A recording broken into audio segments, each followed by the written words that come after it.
ગયા વખતે આપણે ચિત્ત પ્રકરણનો પ્રથમ શ્લોક ષડંગ 53મો શ્લોકનું આપણે અવગાહન કર્યું. જીવસ્તુ આરાગ્ર માત્રો હિ ગંધવત વ્યતિરેકવાન વ્યાપકત્વ શ્રુતિસ્ત્વસ્ય ભગવત્વેન યુજ્યતે.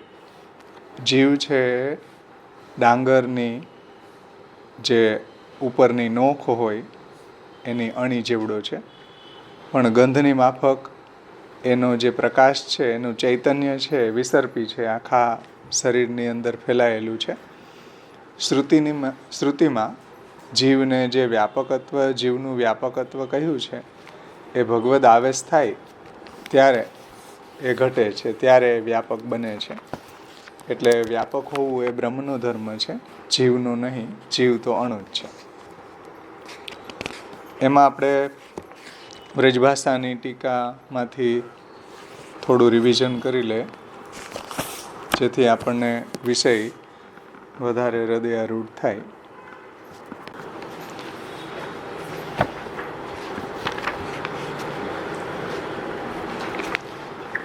એમાં શ્રી મહાપ્રભુજીએ જીવની બાબતમાં જે જૈન લોકોનો મત છે એનું પણ ખંડન કર્યું છે. નૈયાયિકોનો જે મત છે, જે જીવને વ્યાપક માને છે, એનું પણ શ્રી મહાપ્રભુજીએ ખંડન કર્યું છે. શ્રી મહાપ્રભુજીએ તત્વારદીપ નિબંધ ગ્રંથની અંદર આપણને એવું લાગે કે આમાં કોઈ વાદ શૈલીથી લખાયેલું નથી, સળંગ લખાયેલું છે. પરંતુ હકીકતમાં પડદા પાછળ તો વાદ શૈલીથી જ મહાપ્રભુજીએ આ બધી વાતને સમજાવી છે, જે મહાપ્રભુજીના હાર્દને શ્રી પુરુષોત્તમજીએ સમજાવ્યું છે કે ભાઈ આમાં વાદ શૈલી જ છે કે કયા કયા મતોનું મહાપ્રભુજીએ અહીંયા ખંડન કર્યું. તમે પ્રકાશ ટીકામાં જુઓ તો સળંગ જ લાગે, નિબંધ ટાઈપ, પણ હકીકતમાં એવું નથી.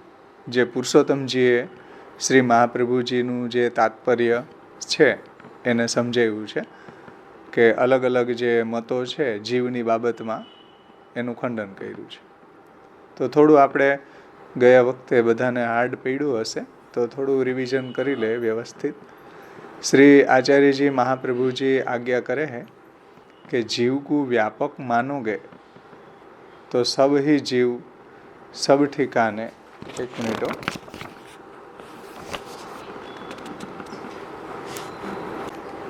આ નૈયાયિકોનો છે, એની પહેલાં જૈન લોકોનો મત. यहाँ कितने क जैन मत वाले, बौद्ध मत वाले, जो एक देशी है वो कहे है कि आखे शरीर में सब ठिकाने चैतन्य मालूम पड़े है. तासो जितनो बड़ो देह होवे है उतनो ही बड़ो देह के भीतर जीव रहे है, ऐसे माननो. આ જૈન લોકોનો મત છે કે ભાઈ આખા શરીરમાં આપણને એના ચૈતન્યનો અનુભવ થાય છે, એટલે તમે આ દેહ જેવડો છે એવડો જ જીવને માનો. તાકો એ ઉત્તર હે. શ્રી મહાપ્રભુજી એનું ખંડન કરે છે कि चैतन्य गुण आखे शरीर में फैल जावे हैं, परंतु जीव तो अणु मात्र होवे हैं.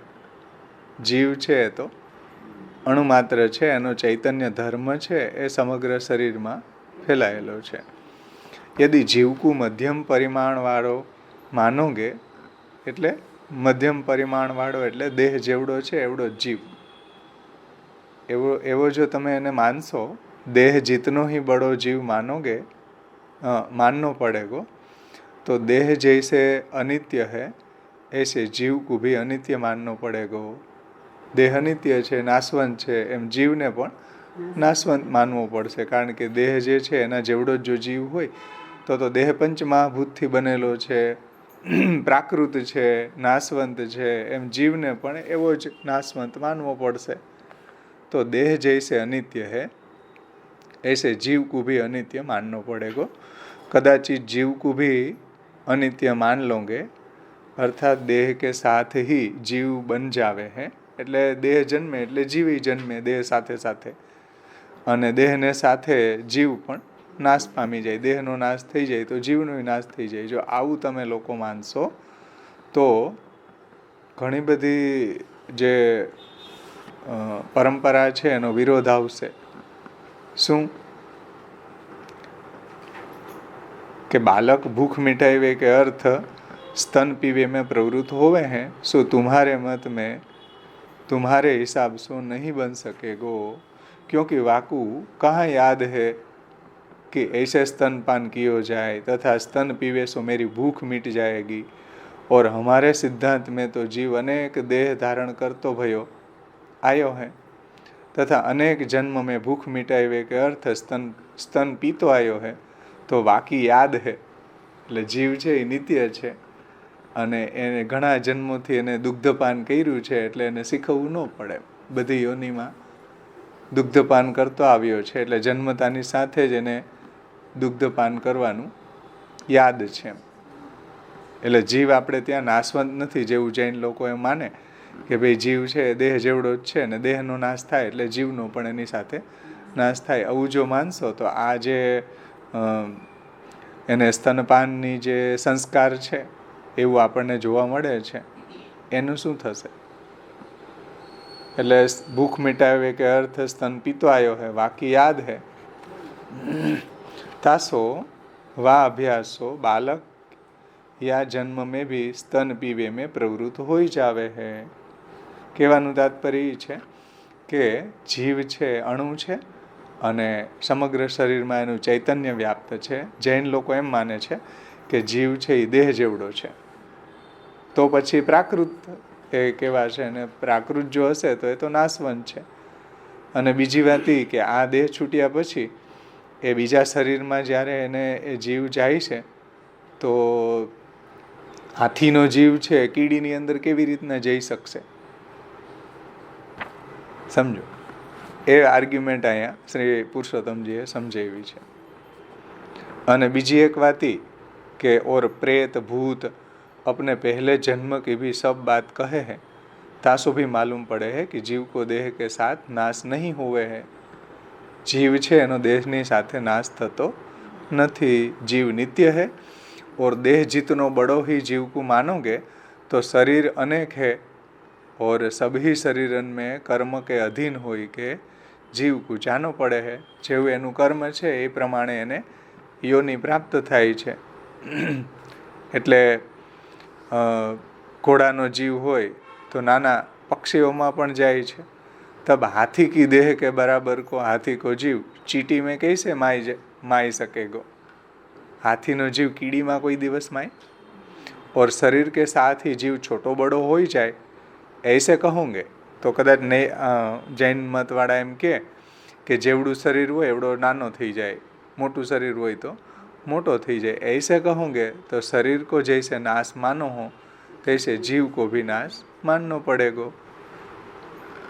जो कहोगे कि जीव में छोटेपनो बड़ेपनो आदि सब परिमाण है. એટલે બધું જ એની અંદર આવું પરિમાણ એટલે માપ છે. તો એ बात लोक विरुद्ध है. जगत में एक वस्तु को एक ही परिमाण होवे हैं, और यदि जीव को शरीर जितनो ही बड़ो मानोगे तो जीव को अवयववारो माननो पड़ेगो. કે જે આપણા દેહમાં અવયવો છે એમ જીવને પણ અવયવો છે, અને અવયવવાળો પદાર્થ છે એ અનિત્ય કહેવાય છે. કોઈ भी અવયવવાળો પદાર્થ છે अनित्य होवे हैं, ऐसे जीव भी अनित्य होएगो. ऐसे अनेक दूषण है, तासो शरीर के बराबर जीव को नहीं मानना चाहिए. जीव को अणु जितनो ही मानना चाहिए. अणु जेवड़ो मानो तो બધું જ એનું સમાધાન થઈ જાય. કે હાથીનો જીવ પણ અણુ જેવડો છે, એકદમ વાળના આરાગ્ર વાળનો આગળનો ભાગનો શતભાગ એનો 10,000મો ભાગ છે એવું શાસ્ત્ર કહે છે. જે અહીંયા શ્લોક ટાક્યો છે, બાલાગ્ર શતભાગસ્ય શતધા કલ્પિતસ્ય. શ્વેતાસુતર ઉપનિષદમાં કહ્યું છે કે વાળનો ટોચનો શતભાગનો શતભાગ એટલે 10,000મો ભાગ, જે આપણે આપણી પ્રાકૃત ઇન્દ્રિયોથી જોઈ પણ ન શકીએ એટલો બારીક છે. તો એવડો જીવ છે એ તો મચ્છરમાં ઘૂસી શકે ને હાથીમાં ઘૂસી શકે, અને એનું ચૈતન્ય છે એ વ્યાપ્ત છે. આ આપણો વૈદિક મત છે. સમજ્યા ને? જૈન મત છે કેવો છે કે જેવડો જીવ છે એવડો દેહ, જેવો દેહ છે એવડો જે જીવને માને છે, પણ એમાં ઘણા બધા દૂષણ આવે છે. આ એક વાત આપણે સમજ્યા હતા. આમાંથી કોઈને કંઈ પ્રશ્ન છે? જૈન લોકોનો મત છે એ બાબતમાં?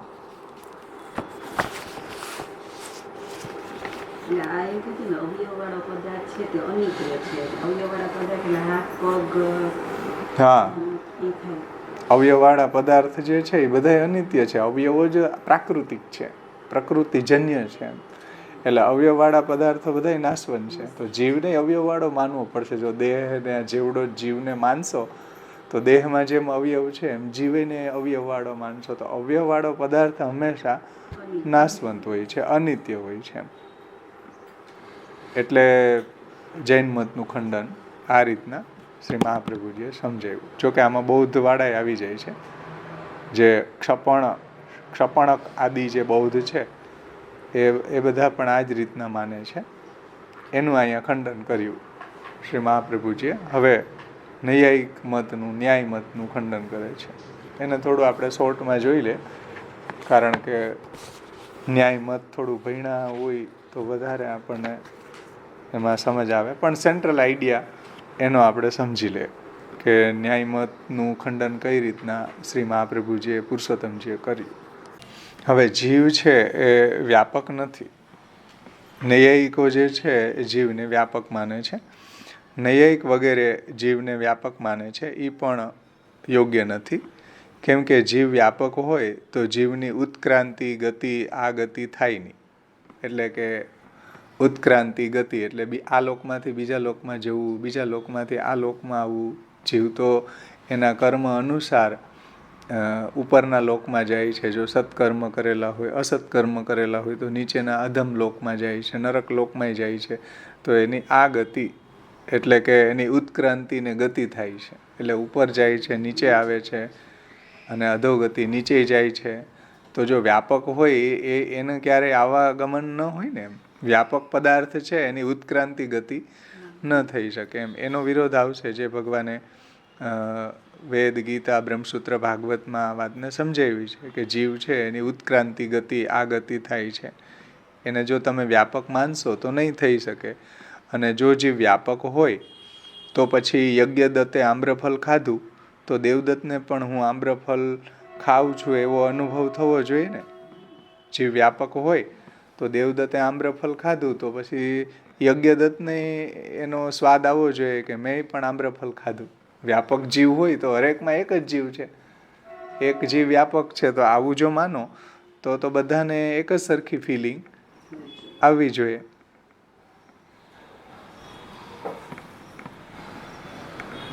અને એક જ જીવ વ્યાપક હોય તો સર્વત્ર વિદ્યમાન હોવાથી યજ્ઞદત્તને સુખ દુઃખનો અનુભવ થાય છે તો દેવદત્તને પણ સુખ દુઃખ થવું જોઈએ. મને માથું દુખતું હોય તો તમને દુખવું જોઈએ ભેગું ભેગું. કારણ કે આપણો ને તમારો જીવ બધાયનો વ્યાપક જીવ છે. તો એકને સુખ દુઃખની અનુભૂતિ છે, બીજાને પણ થવી જોઈએ. એવું તો થતું નથી. સમજાણું ને? એટલા માટે જીવ છે એ વ્યાપક ન માનતા અણુ માનવો જોઈએ. જીવના નિયામક તરીકે ઈશ્વર છે, અને જીવ વ્યાપક હોય તો શાસ્ત્રમાં કહેલ ઈશ્વરનું નિયામકપણું ઘટે નહીં ભાઈ. જીવને જો વ્યાપક માનશો તો શાસ્ત્રની અંદર એમ કહ્યું છે કે ઈશ્વર બધાના નિયામક છે. અને ઈશ્વર જે છે એ વ્યાપક છે, એ સમર્થ છે. તો વ્યાપક કોઈ બે પદાર્થ તો હોઈ ન શકે. એટલે જો જીવને વ્યાપક માનશો તો શાસ્ત્રમાં ઈશ્વરનું જે નિયામકપણું છે, સર્વના કંટ્રોલર છે, એ સિદ્ધ નહીં થાય. સમજાણ? એટલા માટે શાસ્ત્રમાં કહ્યા પ્રમાણે જીવને અણુ જ માનવું જોઈએ.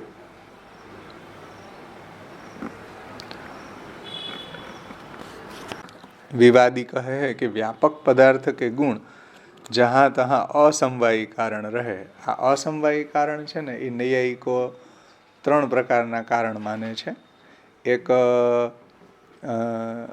સમવાયી કારણ, પછી બીજું છે અસમવાયી કારણ, અને ત્રીજું છે નિમિત્ત કારણ. આવી રીતના નૈયાયિકો ત્રણ કારણ માને છે: નિમિત્ત કારણ, સમવાયી કારણ અને અસમવાયી કારણ. આપણે સમવાયી કારણ માનીએ છીએ કે જેમ ઘડો છે તો એનું સમવાયી કારણ શું છે? માટી. નિમિત્ત કારણ શું છે? નિમિત્ત કારણ શું છે? હા, ચાકડો, દંડો, પાણી વગેરે, કુંભાર, એ બધા નિમિત્ત કારણ છે ઘડાને બનવામાં. પણ નૈયાયિકો એક ત્રીજું અસમવાયી કારણ માને છે. અસમવાયી કારણ એટલે શું? કે ઘડો છે એનો લાલ રંગનો ઘડો છે, તો એ જે લાલ રંગના હોવું એ એનું અસમવાયી કારણ છે. સમજો, નૈયાયિકો આ એક ત્રીજું કારણ પણ માને છે, અસમવાયી કારણ, કે ઘડો લાલ રંગનો છે. જેમ આપણે કપડું હોય તો કપડાનું ઉપાદાન સમવાયી કારણ છે ધાગા, દોરા, અને એનું નિમિત્ત કારણ છે એને બનાવવાના જે ઇન્સ્ટ્રુમેન્ટ હોય, મિલ, એના જે કંઈ બી છે. અને અસમવાયી એટલે લાલ રંગનું કપડું, તો એ લાલ રંગ જે છે ને એ અસમવાયી કારણ છે નૈયાયિકોના મતમાં. તાત્પર્ય એ છે કે જીવ વ્યાપક હે. સમજો, એક બીજી આર્ગ્યુમેન્ટ એ લોકો આપે છે આપણને કે જીવ વ્યાપક છે, તાસો કહા ભયો, મન તો અણુ જીતનો હે ને. ચાલો, જીવ વ્યાપક છે તો આપણે એનું ખંડન શું કર્યું? બીજો આર્ગ્યુમેન્ટ જુઓ, જીવને વ્યાપક માનીએ પણ મનનો સંયોગ થાય જીવ સાથે ત્યારે એને અનુભૂતિ થાય. કે મનનો સંયોગ જીવ સાથે થાય ત્યારે એને ફિલિંગ આવે. જો કે વ્યાપક હે તાસો કહા ભયો, મન તો અણુ જીતનો હે, જા ઠिकाने मन जीव सो लगे हैं, वाही ठिकाने जीव पदार्थको मन के द्वारा भोग कर सके. એટલે જ્યાં એનું મન લાગ્યું હોય ત્યાં એ પદાર્થનો ભોગ કરે. ભલે જીવ વ્યાપક જ છે, મન અણુ છે. પાછી બીજી આર્ગ્યુમેન્ટ નૈયાયિકો લેવા કે મન છે એ અણુ છે, અને અણુ જેવું મન છે એ જીવ સાથે જ્યાં સંસર્ગમાં આવે ત્યાં એને એ પદાર્થનો ભોગ કરી શકે, બધે નહીં.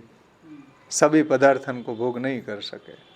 તો શ્રી મહાપ્રભુજી એનું પણ ખંડન કરે છે કે નહીં, જहाँ जहाँ मन को संयोग हो रहे है वहाँ के भोग को तो अनुभव होना चाहिए. जैसे फॉर एग्जाम्पल, देवदत्त नाम के मनुष्य ने आम्र को भक्षण कियो, वाकु ऐसो ज्ञान होवे है कि मैंने मुख सो आम्र फल को भक्षण कियो. ऐसे ही सब ही जीवन को ये अनुभव होना चाहिए कि हमने देवदत्त के शरीर के आम्रफल को, शरीर से आम्रफल को भक्षण कियो. क्योंकि जीव व्यापक मानोगे तो देवदत्त के जीव को देवदत्त के मन के साथ संयोग है, वाही प्रकार सब ही जीव को देवदत्त के मन के साथ संयोग है. तो पाछो ये बात ત્યાં ને ત્યાં આવી ને કે જુઓ, ધ્યાનથી સમજો કે જીવને તમે વ્યાપક તો માનો જ છો, અને તમે એમ વચ્ચે આર્ગ્યુમેન્ટ કરો કે મનનો સંયોગ થાય જીવની સાથે અને ત્યાં એ પદાર્થનો ભોગ કરી શકે, એમ માનશો. ચલો, તો આ જ પ્રોબ્લેમ ઊભી રહેશે. કઈ પ્રોબ્લેમ? કે દેવદત્ત કે જીવ કો દેવદત્ત કે મન કે સાથ સંયોગ હે. દેવદત્તનો જીવનો સાથે દેવદત્તનું મન છે એ જોડાયેલું છે. એવી જ રીતના વાહી પ્રકાર સબ ही जीवन को देवदत्त के मन के साथ संयोग है. કારણ કે જીવ વ્યાપક છે, દેવદત્તના મનની સાથે બધાના જીવનો તો સંસર્ગ છે ને, व्यापक होने कारण ऐसा मानना पड़ेगा. और जैसे एक मनुष्य को पाँव में मेरे सुख है, मस्तक में मेरे पीड़ा है, ये ज्ञान होवे है, वैसे ही यज्ञदत्त के शरीर में मोकू सुख हो रही है, विष्णु मित्र के शरीर में मोकू दुख हो रही है. ऐसो ज्ञान होना चाहिए. याही रीति ही जीव सर्वज्ञ हो जानो चाहिए. तो जीव પછી સર્વજ્ઞ થઈ જવો જોઈએ ને. કેમ કે જ્યાં જીવની સાથે મનનો સંયોગ થઈ રહ્યો છે તો દેવદત્તના જીવની સાથે દેવદત્તના મનનો સંયોગ છે. એવી જ રીતના દેવદત્તના મનની સાથે જે જીવનો સંયોગ છે એ જીવ તો વ્યાપક છે ને. समझो, तो देवदत्त के जीव को देवदत्त के मन के साथ संयोग है, वाही प्रकार सब ही जीव को देवदत्त के मन के साथ संयोग है. બધા જે જીવ છે વ્યાપક હોવાના કારણે એનો પણ દેવદત્તના મનની સાથે સંયોગ છે. એને કારણે જે દેવદત્તને ફિલિંગ થઈ હોય એ જ ફિલિંગ બધાને થવી જ જોઈએ. એવું કંઈ થતું નથી, પરિણામ તો પાછું એ જ આવ્યું. એટલે શ્રી મહાપ્રભુજી કહે છે કે ભાઈ એના કરતાં તમે જીવને અણુ માનો તો શાસ્ત્ર જે આજ્ઞા કરે છે કે મમઈ વાંસો જીવ લો, કે જીવભૂત સનાતન, ભગવાનનો અંશ છે, અણુ છે. તો આ બધું જ સમાધાન અહીંયા કમ્પ્લીટ થઈ જાય. સમજાણું ને? જીવને અણુ કહેવાથી, શાસ્ત્રે જે રીતના ઉપદેશ આપ્યો છે એ રીતના સમજવાથી બધી જ વાતનું સમાધાન થઈ જાય છે.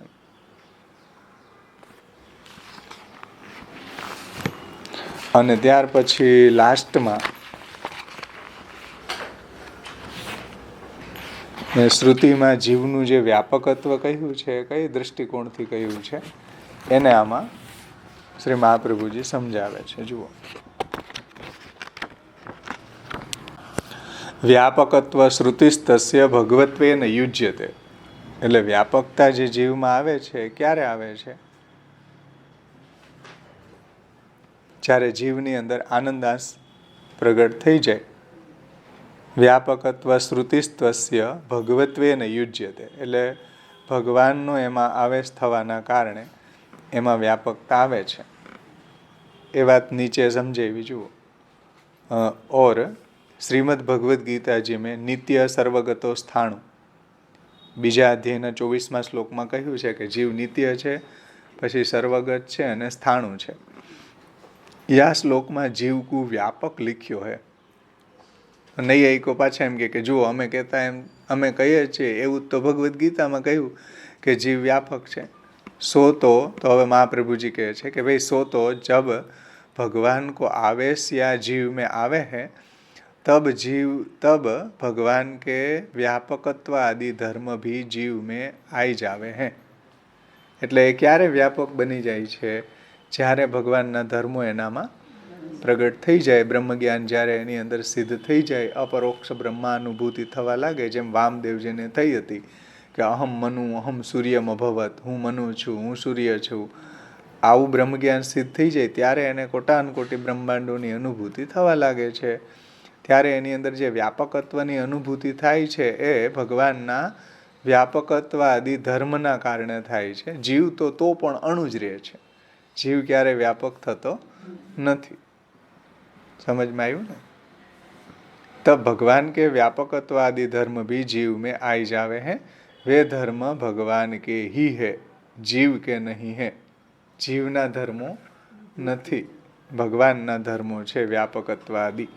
तो जैसे लोह के गोले में अग्नि घुस जावे है, तब लोह को गोला भी जलावे लग जावे हैं, परंतु जलावनो लोह के गोला को गुण नहीं है. લોખંડના ગોળાને ધગાવવામાં આવે, પછી આપણે એને સ્પર્શ કરીએ તો આપણો હાથ પણ દાજી જાય, પણ એ લોખંડના ગોળાનો ગુણધર્મ નથી, એ અગ્નિનો ગુણધર્મ છે. એવી રીતના યાહી રીતિ સો જીવ જબ બ્રહ્મજ્ઞાની હોવે હૈ તબ બ્રહ્મ કે આવેશ હોવે સો ब्रह्म रूप हो जावे हैं, तब व्यापकत्व आदि धर्म भी प्रगट हो जावे हैं. બ્રહ્મના ધર્મો જીવની અંદર પ્રગટ થઈ જાય એટલે એને વ્યાપકતાની અનુભૂતિ થાય છે. જીવ વ્યાપક બનતો નથી, જીવ તો અણુ જ રહે છે. એમાં આગંતુક ધર્મ તરીકે વ્યાપકતા આવે છે. જીવનો ધર્મ નથી વ્યાપકતા, એ બ્રહ્મનો ધર્મ છે વ્યાપકતા. હે હા, બ્રહ્મના ધર્મો એમાં આવી જવાના કારણે એને વ્યાપકતાની ફિલિંગ થાય છે, અનુભૂતિ થાય છે, જેમ વામદેવને થવા લાગી. આપણા વાર્તા પ્રસંગોમાં ઘણા ભગવદીઓને એવી અનુભૂતિ થતી હતી. જ્ઞાનીઓને એવી અનુભૂતિ થવા લાગે છે કે જ્યારે એને એવું બ્રહ્મજ્ઞાન સિદ્ધ થઈ જાય ત્યારે. તો આ આપણો પ્રથમ શ્લોક આપણે ગયા વખતે જોયો હતો. આમાં કોઈને કંઈ ન સમજાણું હોય તો આપણે એની ચર્ચા કરીએ. સમજાઈ ગયું હોય તો આગળ ચાલીએ.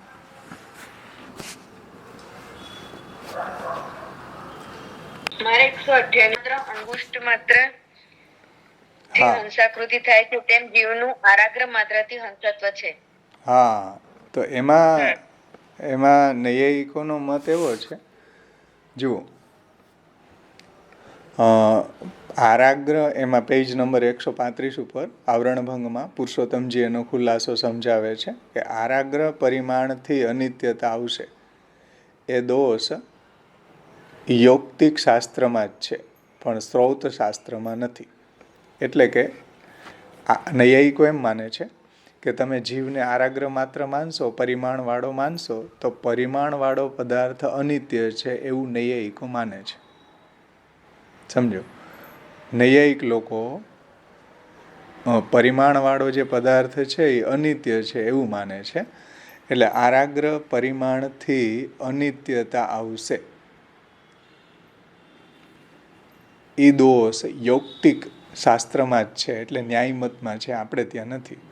પણ સ્ત્રોત મતમાં આવો દોષ નથી કે આરાગ્ર માત્ર છે એ નાશવંત છે. આપણે ત્યાં એવું નથી. નૈયાયિકો એવું માને છે કે જે આરાગ્ર માત્ર જે પરિમાણવાળો પદાર્થ હોય એ નાશવંત હોય. આપણે એવું માનતા નથી. આપણો સ્ત્રોત મત જે છે એમાં તો એ આરાગ્ર માત્ર જે પદાર્થ છે એ નાશવંત નથી, એ તો બ્રહ્મનો અંશ છે. એટલે સ્ત્રોત મતમાં આવો સિદ્ધાંત નથી. કદાપી એમ શંકા થાય કે આત્મા પોતાની કૃતિથી દ્વિપદ ચતુષ્પદ પૂર શરીર કરે છે અને જીવ પક્ષી થઈને તે પૂરમાં પ્રવેશ કરે છે. એટલે આ દેહ જે છે એને પૂર કહેવામાં આવે અને એની અંદર જીવ છે એ પક્ષી જેમ એના ઘોંસલામાં ઘૂસે એમ જીવ આની અંદર ઘૂસે છે, તો તે પૂરમાં પ્રવેશ કરે છે. એવું ઉપનિષદમાં વર્ણન કર્યું છે કે જીવ છે આ શરીરમાં કઈ રીતના પ્રવિષ્ટ થાય છે, જેમ કોઈ પક્ષી છે એના ઘોંસલાની અંદર ઘૂસે એવી રીતના. તો આ પ્રકારે પૂરમાં પ્રવેશને માટે હંસરૂપ કહેલું છે. એ પૂરની અંદર એટલે આ દેહમાં જીવ પ્રવિષ્ટ થાય એટલે એનું વર્ણન ઉપનિષદમાં એ રીતના કર્યું છે કે હંસરૂપે પૂરમાં પ્રવેશને માટે હંસરૂપ કહેલું છે. અને પૂર બહુ પ્રકારનું હોવાથી અત્યંત અલ્પ પૂરને વિશે, અત્યંત નાનું શરીર હોય, અલ્પ પૂર એટલે શરીર, અલ્પ શરીરને વિશે અંગુષ્ઠ માત્રનો પ્રવેશ કેવી રીતના થઈ શકે, આવી શંકા કોઈ કરે કે ભાઈ અલ્પ શરીર હોય, કીડીનું શરીર હોય, તો એની અંદર આ હંસાકૃતિ કેવી રીતના અંદર પ્રવિષ્ટ થાય જીવ, કે અંગુષ્ઠ માત્ર પ્રવેશ કેવી રીતના કરી શકે. એટલા માટે કહે છે કે ભાઈ આરાગ્ર માત્રની જ હંસાકૃતિ છે. એટલે જે આરાગ્ર માત્ર છે એને જ હંસાકૃત કીધો છે ઉપનિષદમાં. તેથી અત્યંત અલ્પપૂરમાં પણ પ્રવેશ સંભવે છે. આ જીવ છે એનો એકદમ નાનામાં નાનું પૂર હોય, મચ્છરનું હોય પૂર, તો એમાંય જીવ એવો અણુ માત્ર છે કે જે એની અંદર પ્રવિષ્ટ થઈ શકે છે. એટલે એ એંગલથી આ હંસાકૃતિને અંગુષ્ઠ માત્રની વાત આવી છે એમ ઉપનિષદમાં. સમજાણું ને? આ તાર્કિકોનો જે મત છે, નૈયાયિકોનો મત છે, એ એમ માને છે કે આરાગ્ર પરિમાણથી એની અનિત્યતા આવશે, પણ એ નૈયાયિકોના મતમાં અનિત્યતા છે. આપણા સ્ત્રોત મતમાં અનિત્યતા નથી. એટલે એને હંસાકૃતિ કીધો છે જીવને, અને એ આપણા શરીરમાં પૂરમાં પ્રવિષ્ટ થાય છે. તો એ એટલો અણુ માત્ર છે કે બધા શરીરની અંદર એ પ્રવિષ્ટ થઈ શકે. કારણ કે વાળના ટોચના શતભાગ જેવડો, એટલે 10,000મો ભાગ છે, તો મચ્છરથી ઝીણું હોય એમાં એ પ્રવિષ્ટ થઈ શકે એવડો અણુ છે. સમજાણું? એટલે એ અહીં શ્રુતિ વાક્ય આ રીતના આવરણ ભંગમાં સમજાવ્યું છે પુરુષોત્તમજીએ.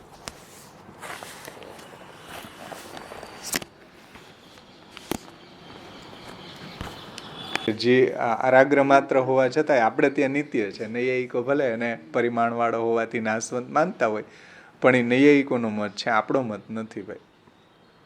યા વિષય મેં ભી તર્ક નહીં ચલાવનું. તમારી બુદ્ધિનો વઘાર નહીં કરો, શાસ્ત્રને સમજો. એને તર્કથી કોઈ દિવસ આ વાત સમજમાં ન આવે. શાસ્ત્ર કઈ રીતના આ વાતને સમજાવે છે એ રીતના સમજવી જોઈએ. હવે આપણે આગળ વધીએ. 54મા શ્લોકની ઉત્થાનિકામાં શ્રી મહાપ્રભુજી આજ્ઞા કરે છે કે નનુ વેદે બ્રહ્મવિદ બ્રહ્મૈવ ભવતિ. મુંડક્ય ઉપનિષદ 3:2:9 ઇતિ વાક્યાત આરાગ્ર માત્રત્વમ ન વાસ્તવમ ઇતિ ચેત તત્ર આનંદાસ અભિવ્યક્તો હિ. નનુ વેદે બ્રહ્મવિદ બ્રહ્મૈવ ભવતિ. એટલે વેદમાં એમ કહ્યું છે કે જીવ છે એ બ્રહ્મને જાણી લે ત્યારે એ બ્રહ્મરૂપ થઈ જાય છે. મુંડકે ઉપનિષદમાં એમ કહ્યું છે કે જીવ બ્રહ્મને જાણી લે ત્યારે જીવ બ્રહ્મરૂપ બની જાય છે અને તેથી તેને આરાગ્ર માત્ર કહેવો એ યોગ્ય નથી. ન વાસ્તવમ ઇતિ વાક્યાત આરાગ્ર માત્રત્વમ ન વાસ્તવમ ઇતિ ચેત તત્રાહ આનંદાંશ અભિવ્યક્તો હિ. એટલે બ્રહ્મવિદ બ્રહ્મેવ ભવતી, બ્રહ્મને જાણનારો છે બ્રહ્મરૂપ થઈ જાય છે, તો તમે એને આરાગ્ર માત્ર શા માટે માનો છો? તો એને આરાગ્ર માત્ર કહેવો યોગ્ય નથી. આ શંકાનું સમાધાન 54મા શ્લોકમાં મહાપ્રભુજી કરે છે.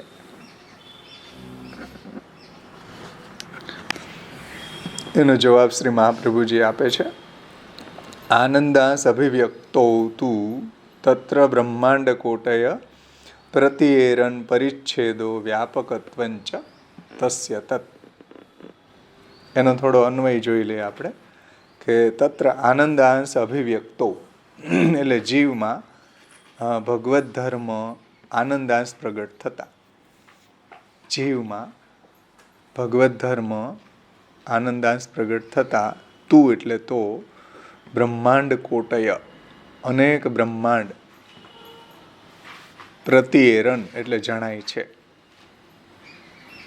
જીવમાં ભગવત ધર્મ જે આનંદાંશ પ્રગટ થતા તું એટલે તો બ્રહ્માંડ કોટય અનેક બ્રહ્માંડ પ્રતિએરન એટલે જણાય છે.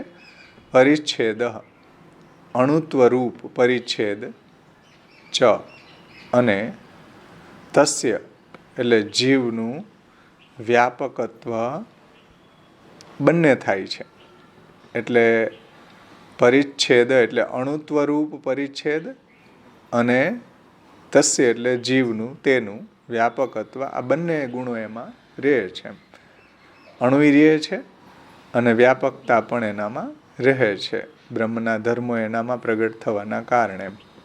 એટલે જીવમાં આનંદાંશ પ્રગટ થતા તો એમાં અનેક બ્રહ્માંડ પ્રતીત થાય છે, એટલે વ્યાપકત્વની અનુભૂતિ એને થાય છે.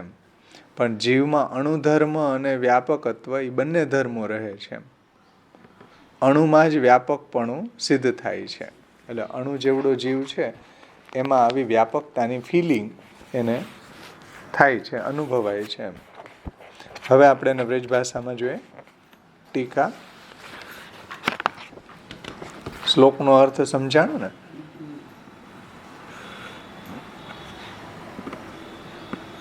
જુઓ 83મા પેજ ઉપર છે આ શ્લોકની ટીકા વ્રજ ભાષા. जब जीव को आनंदांश प्रकट होवे हैं तब जीव में करोड़न એટલે કરોડો ब्रह्मांड प्रतीत होवे लगे हैं, परंतु व्यापक होवे हैं वह समय में भी अणु जितनो ही जीव को परिमाण रहे है. એટલે જીવ છે એ અણુ જ રહે છે, પણ કરોડો બ્રહ્માંડની અનુભૂતિ થાય છે એ ભગવાનનો જે ગુણ છે વ્યાપકતા કે ભગવત ધર્મ એનામાં આવી જવાના કારણે એવી અનુભૂતિ થાય છે. वहाँ अणु जितनो अणु जीव में करोड़न ब्रह्मांड कैसे प्रतीत होते होंगे, यो आश्चर्य नहीं करनो, क्योंकि श्री भगवान श्री कृष्णचंद्र छोटे रूप धारण करके श्री यशोदा जी की गोद में बिराजे हते, वह समय भी छोटे रूप में भी जगत दिखायो है. છે ને હમણાં જ આવ્યું વિશ્વરૂપ દર્શન. ઠાકોરજીએ પોતાના મુખારવિંદમાં યશોદાજીને આખું બ્રહ્માંડનું દર્શન કરાવી દીધું. ઠાકોરજી તો નાનકડા જ છે. શ્રી બાલકૃષ્ણજી છોટે રૂપ ધારણ કરી કે યશોદાજી કો ગોદ મેં બિરાજે હે, પોતે યશોદાજીની ગોદમાં બિરાજે છે, છતાં પણ પોતાના મુખારવિંદમાં સમગ્ર બ્રહ્માંડની અનુભૂતિ યશોદાજીને થઈ કે ન થઈ व्यापकतानी. तो छोटे रूप में भी जगत दिखायो है, ऐसे ही जीव में भगवान को आवेश आवे हैं तब भगवान को आनंदांश प्रकट होवे हैं, तथा आनंदांश को धर्म जो विरुद्ध धर्माश्रयिता है वो भी प्रकट हो जावे है. એટલે આ શ્રી મહાપ્રભુજીએ પ્રકાશમાં આજ્ઞા કહી છે કર્યું, પ્રકાશમાં આજ્ઞા કરે છે કે અણુઓપી બ્રહ્મ વ્યાપકમ ભવતી યથા કૃષ્ણે યશોદા ક્રોડે સ્થિતોપી સકલ જગદાધારો ભવતી તથા જીવસ્યાપી આનંદાંશ્ચેત અભિવ્યક્ત તદા તસ્મિન બ્રહ્માંડ કોટયો ભવંતી. જેવી રીતના યશોદાજીના ખોડામાં ઠાકોરજી બિરાજે છે, છતાં એ સકલ બ્રહ્માંડનો આધાર છે. પાછા પોતે યશોદાજીના ખોડાનો આધાર લઈને બિરાજે છે. હવે યશોદાજીના ખોડાના આધારે બિરાજતા હોય જે, એ આખા બ્રહ્માંડનો આધાર કેવી રીતના હોઈ શકે? તો કે ભાઈ એમાં વ્યાપકત્વ છે, એટલે સાકાર પણ છે. સાકાર વ્યાપકત્વાચ્ચ મંત્રસ્યાપી વિધાનતા મહાપ્રભુજી નિબંધમાં કહે છે સર્વનિર્ણયમાં. તો એ સાકાર પણ છે અને વ્યાપક પણ છે. સમજાણું ને? એવી રીતના જીવ છે અણુ હોવા છતાં પણ વ્યાપકતાની અનુભૂતિ કરી શકે છે. ના બ્રહ્માંડનું અહીંયા ઉદાહરણ આપ્યું કે છોટે રૂપ ધારણ કરી કે યશોદાજી કી ગોદ મેં બિરાજે. એ સમય પણ ભગવાને પોતાના મુખારવિંદમાં આખું બ્રહ્માંડ બતાવ્યું ને. અર્જુનજીને પણ વિશ્વરૂપનું દર્શન કરાવ્યું. તો આવડા નાના રૂપમાં એવડું જો દર્શન ભગવાન કરાવતા હોય તો જુઓ એની વ્યાપકતા પણ ત્યાં એને અનુભવ કરાવી ને, વ્યાપકતાની પણ. નાનું રૂપ હોવા છતાંય સમગ્ર બ્રહ્માંડ યશોદાજીને બતાવ્યું. એમાં વ્રજય બતાવ્યું, એમાં યશોદાજી પોતે પણ દેખાણ. તમે જુઓ ભાગવતજીની અંદર વર્ણન આવે કે યશોદાજી દેખાણા. એમાં કહેવાનું તાત્પર્ય એ છે કે બ્રહ્મ વિરુદ્ધ ધર્માશ્રય હોવાના કારણે જીવની અંદર બ્રહ્મના ધર્મો પ્રગટ થઈ જાય છે, ત્યારે જીવની અંદર પણ આવું વિરુદ્ધ ધર્માશ્રયત્વ આવી જાય છે કે એટલે કે જીવ અણુ રહેવા છતાં પણ એને વ્યાપકતાની અનુભૂતિ થવા લાગે છે. સમજાણું ને? અને અત્યારે તો આ મોબાઈલ છે, એનાથી તરત આ વાત સમજમાં આવી જાય કે તમારો મોબાઈલ છે એ અણુ છે, પણ અહીંયા બેઠા બેઠા તમે કરોડ બ્રહ્માંડની અનુભૂતિ કરી શકો. અમેરિકાની અંદર કોલ કરી શકો, ઓસ્ટ્રેલિયાની અંદર કોલ કરી શકો, દુનિયાને ખૂણે ખૂણાના મેસેજ તમે અહીંયા બેઠા બેઠા જોઈ શકો. કેમ? એ ધર્મ કાંઈ આપણા મોબાઈલનો નથી. એ ધર્મ કોનો છે? નેટવર્કનો. સમજાણું ને? તો એ જે નેટવર્ક છે એ વ્યાપક છે. જીવ અણુ છે, મોબાઈલ અણુ છે, પણ જો મોબાઈલ અણુ જ છે, એ ક્યાંય થોડો અમેરિકા જાય જોવા. નેટવર્કના કારણે બધાય આખા જગતના અહીંયા બેઠા બેઠા સમાચાર આપણે જોઈ શકીએ, ક્યાં શું ચાલી રહ્યું છે એમ. એ નેટવર્કની વ્યાપકતા છે. એવી રીતના જીવમાં બ્રહ્મના ધર્મો પ્રગટ થવાથી જીવ તો અણુ રહેવા છતાં પણ એની અંદર વ્યાપકતાની અનુભૂતિ થવા લાગે. કરોડ બ્રહ્માંડની અનુભૂતિ એને થવા લાગે છે. આવું અહીંયા તાત્પર્ય છે. એટલા માટે જીવ વ્યાપક થતો નથી નૈયાયિકોની જેમ, કે આ જૈન બૌદ્ધની જેમ દેહના જેવડો જીવ નથી. हाँ, तब भगवान को आनंदांश जब प्रकट होवे हैं तथा आनंदांश को धर्म, आनंदांश जे छे एनो धर्म छे विरुद्ध धर्माश्रयत्व, तो विरुद्ध धर्माश्रयता है वो भी प्रकट हुए हैं. तब अणु मात्र जीव में भी क्रोड़ ब्रह्मांड, क्रोड़ એટલે કરોડન ब्रह्मांड प्रतीत हुए हैं. विरुद्ध धर्माश्रय तो लोक में कोई पदवी नहीं दिखे है. લોકમાં તો આવી કોઈ વિરુદ્ધ ધર્માશ્રય હોય એવું જોવા મળતું નથી. બ્રહ્મકુ વિરુદ્ધ ધર્માશ્રય કૈસે માને? તો પછી તમે બ્રહ્મને વિરુદ્ધ ધર્માશ્રય શા માટે માનો છો? કેવી રીતના માની શકો? આવી શંકા નહીં કરની. क्योंकि लोक में तो कोई सर्वज्ञ सर्वकर्ता भी नहीं दिखे है. લોકમાં તો આપણને સર્વજ્ઞ કોઈ જોવા નથી મળતું, કોઈ સર્વકર્તા પણ જોવા મળતું નથી. તો એનો મતલબ શું? બ્રહ્મ સર્વજ્ઞ કે સર્વકર્તા નથી? છે. તો લોકમાં જોવા ન મળતું એટલે શું બ્રહ્મની અંદર એ ધર્મ ન હોય? तो लोक में भी तो कोई सर्वज्ञ के सर्वकर्ता भी नहीं दिखे है. तथापि वेद में कहे सो ब्रह्म को सर्वज्ञ सर्वकर्ता माने. પણ વેદ આપણો એમ કહે છે કે બ્રહ્મ છે એ સર્વજ્ઞ છે, બ્રહ્મ છે એ સર્વકર્તા છે, સર્વેશ્વર છે, સર્વના નિયંતા છે, સર્વને જાણે છે, व्यापक છે તો સર્વકર્તા અને સર્વજ્ઞ શ્રુતિ માને હે. ऐसे ही તદે જતી તન્ને જતી ઈશા વાચ્ય ઉપનિષદ માં એમ કહ્યું છે કે તદે જતી એટલે ચાલે છે અને તન્ને જતી એટલે ચાલતું નથી. બે ધર્મો એના જ છે, ઓપોઝિટ ધર્મો. ચાલે છે અને ચાલતું નથી, બે ઓપોઝિટ ધર્મો એના જ છે, વિરુદ્ધ ધર્માશ્રય હોવાના કારણે. સમજો, સમો મસ્કે ને સમો નાગે ને એ હાથી જેવડો પણ બની જાય છે ને મચ્છર જેવડો પણ બની જાય છે. અહી કુંડલવત, જેમ સર્પ છે એ ગોળાકાર બની જાય, લાંબો લાંબો બની જાય. વિરુદ્ધ ધર્માશ્રય છે ને અહી કુંડલવત. અહી એટલે સર્પ, જેમ કુંડાળા આકાર હોય ને પાછો દરમાં પેસતો હોય તો લાંબો થઈ જાય. તો આ બે ધર્મો એનામાં છે. એમ બ્રહ્મની અંદર ઓપોઝિટ ધર્મો છે, વિરુદ્ધ ધર્મ છે. એમ જીવમાં પણ અણુ હોવા છતાંય વ્યાપકતાના ધર્મો આવી જાય છે. આવી વિરુદ્ધ ધર્માશ્રયતા જ્યારે એને બ્રહ્મ જ્ઞાન સિદ્ધ થઈ જાય ત્યારે એનામાં આવી વિરુદ્ધ ધર્માશ્રયતા આવી જાય છે. या यजुर्वेद की श्रुति के अनुसार ब्रह्म को विरुद्ध धर्माश्रय भी माननो. अलौकिक धर्म लौकिक इंद्रियादि प्रमाणंशो नहीं जाने जावे हैं. એટલે આવા બ્રહ્મના જે અલૌકિક ધર્મો છે એ આપણી પ્રાકૃત ઇન્દ્રિયોથી આપણે એને જાણી નથી શકતા. બાકી બ્રહ્મ તો વ્યાપક છે જ. યશોદાજીના ખોડામાં બિરાજતા હોવા છતાંય એના મુખારવિંદમાં આખું બ્રહ્માંડનું દર્શન પ્રભુ એને કરાવી શકે છે. તો વ્યાપકતાની અનુભૂતિ ત્યાં જ કરાવી યશોદાજીને, આખા બ્રહ્માંડનું દર્શન કરાવી દીધું. તો આવા બે ઓપોઝિટ ધર્મો બ્રહ્મની અંદર બિરાજમાન છે, પણ આપણને પ્રાકૃત ઇન્દ્રિયોથી ગ્રહિત થતા નથી. જે અર્જુનજીને પણ ભગવાને કહ્યું કે દિવ્યમ દદામી તે ચક્ષુ પશ્ચિમે યોગમીશ્વર, તારી આ ભૌતિક ચક્ષુથી નહીં દેખાય, હું તને દિવ્ય ચક્ષુ આપું, એનાથી તને મારી આ વિરુદ્ધ ધર્માશ્રયતા દેખાશે.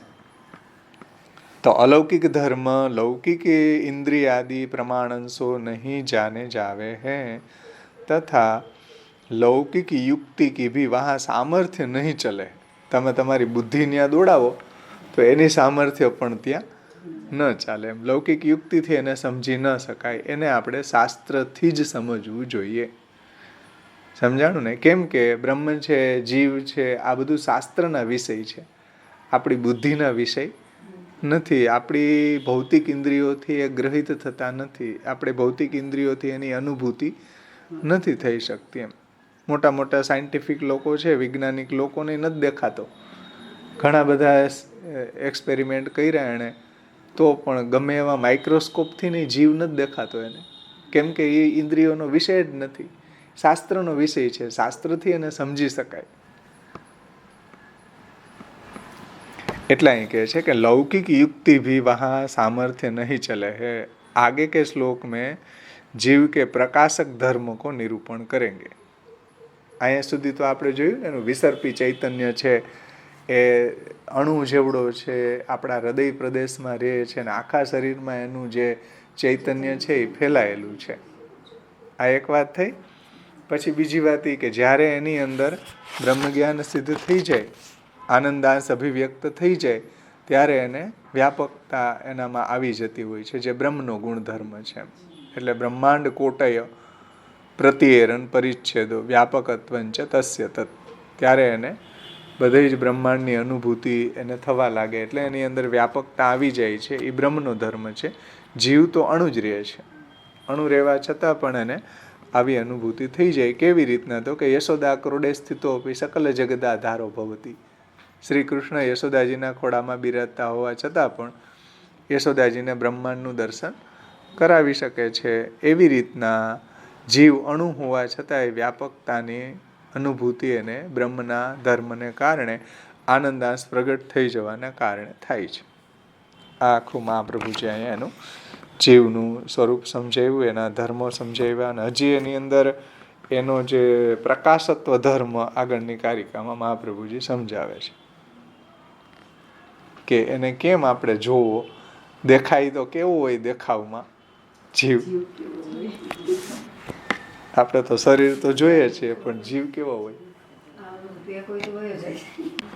હવે આગળનો શ્લોક જે છે એની ઉત્થાનિકામાં શ્રી મહાપ્રભુજી આજ્ઞા કરે છે કે ધર્માંતરમ આહ પ્રકાશકમ તચ્ચૈતન્યમ. હવે જીવના બીજા ધર્મો કહેવામાં આવે છે. ધર્માંતરમ આહ.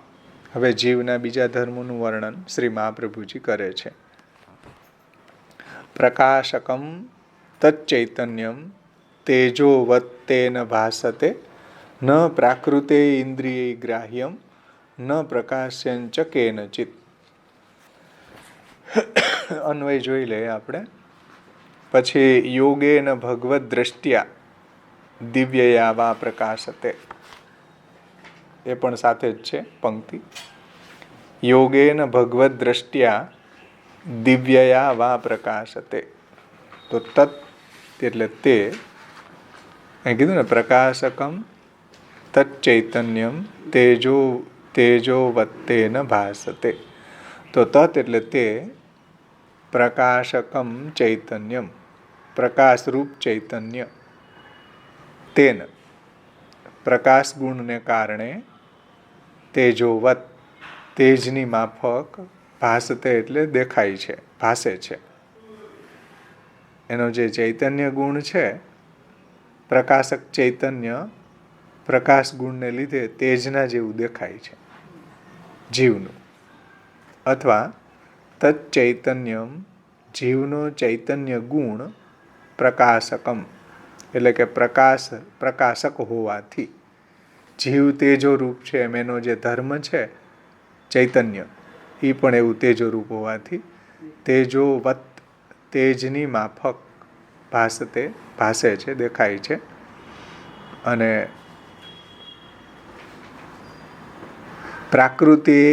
પ્રાકૃતે ઇન્દ્રિય ન ગ્રાહ્યમ. આ જીવનું ચૈતન્ય છે એ પ્રાકૃત ઇન્દ્રિયોથી ગ્રહણ થતું નથી, દેખાતું નથી. એમાં એવું કોઈ ભૌતિક રૂપ નહીં હોવાથી, ચૈતન્યમાં આવું કોઈ ભૌતિક રૂપ નહીં હોવાથી પ્રાકૃત ઇન્દ્રિયોથી ગ્રહિત થતું નથી. પ્રાકૃત ઇન્દ્રિયોથી ગ્રહણ ન ગ્રાહ્યમ ગ્રહણ થતું નથી. કેનચિત કોઈનાથી, ન પ્રકાશ્યમ પ્રકાશ કરી શકાતું નથી, કોઈનાથી એને પ્રકાશ ન કરી શકાય. તમે અંધારામાં કોઈ પડી વસ્તુ હોય, કોઈ પદાર્થ છે અને તમે બેટરી જોડીને જોઈ શકો, પણ જીવને આમ કાંઈ બેટરી જોડીને જોઈ ન શકાય. સમજો. કેનચિત કોઈ પણથી ન પ્રકાશ્યમ પ્રકાશ કરી શકાતું નથી. અને યોગ કેવી રીતના પ્રકાશ એને કેવી રીતના જોઈ શકાય? તો કે યોગે ન યોગ વડે, યોગ સાધિત મનથી, અથવા દિવ્યયા દિવ્ય જ્ઞાન દ્રષ્ટિથી, અથવા ભગવદ દ્રષ્ટયા ભગવાન જે દ્રષ્ટિથી જોવાય તે દ્રષ્ટિથી પ્રકાશ તે જીવ જોઈ શકાય છે.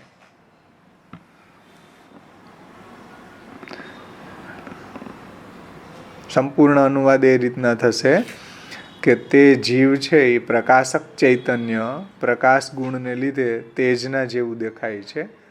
અથવા તો જીવનો જે ચૈતન્ય ગુણ છે એ ચૈતન્ય ગુણ હોવાથી તેજના જેવું દેખાય છે. વસ્તુતઃ લૌકિક તો તેજ જેવું આ ચૈતન્ય નથી. એટલે આ જે ભૌતિક તેજ છે એવું એ નથી. વસ્તુતઃ લૌકિક તેજ જેવું આ ચૈતન્ય નથી. તેથી પ્રાકૃત ઇન્દ્રિયોથી ગ્રહણ થતું નથી, કોઈનાથી પ્રકાશિત કરી શકાતું નથી. એટલે કોઈ પણ પદાર્થથી આપણે એનો પ્રકાશ કરી શકીએ નહીં. એમ કોઈનાથી પણ એ પ્રકાશી શકતું નથી. જીવનું ચૈતન્ય યોગ સાધિત મનથી એની અનુભૂતિ થાય છે, અથવા તો દિવ્ય દ્રષ્ટિથી, દિવ્ય એટલે કે જ્ઞાન દ્રષ્ટિથી, અથવા તો ભગવાન જે દ્રષ્ટિથી જોવાય તે દ્રષ્ટિથી જીવનો સાક્ષાત્કાર થઈ શકે. જે દ્રષ્ટિ ભગવાનને જોઈ શકે એ દ્રષ્ટિ જીવને પણ જોઈ શકે. સમજાણું ને? જે દ્રષ્ટિથી કીડી દેખાતી હોય તો મકોડો દેખાય ને. જે દ્રષ્ટિથી ભગવાનનું દર્શન થતું હોય એ દ્રષ્ટિથી જીવને પણ જોઈ શકાય એમ. આ રીતના શાસ્ત્ર એને યોગ સાધિત મનથી, એવી દિવ્ય દ્રષ્ટિથી, એવી જ્ઞાન દ્રષ્ટિથી જીવને જોઈ શકાય છે. હવે આપણે વ્રજ ભાષામાં એની ટીકા જોઈએ. આનો અન્વયાર્થ અને શ્લોકાર્થ આપણે જોઈએ.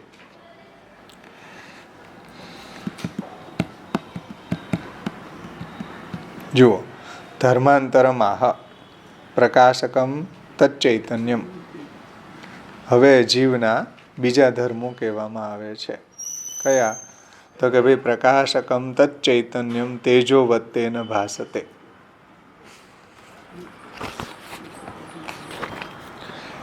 એટલે પ્રકાશક, પ્રકાશરૂપ ચૈતન્ય, પ્રકાશ ગુણને કારણે તેજની જેવું એ ભાસે છે. પછીનું જે પંક્તિ છે શ્લોકમાં જુઓ, લોક પ્રમાણ અગોચરત્વમ ધર્મમાહ ન પ્રાકૃત ઇન્દ્રિય ગ્રાહ્યમિતિ. કોઈ લોકના કોઈ પ્રમાણો છે એનાથી ગોચર નથી થતું. લોક પ્રમાણ અગોચરત્વમ.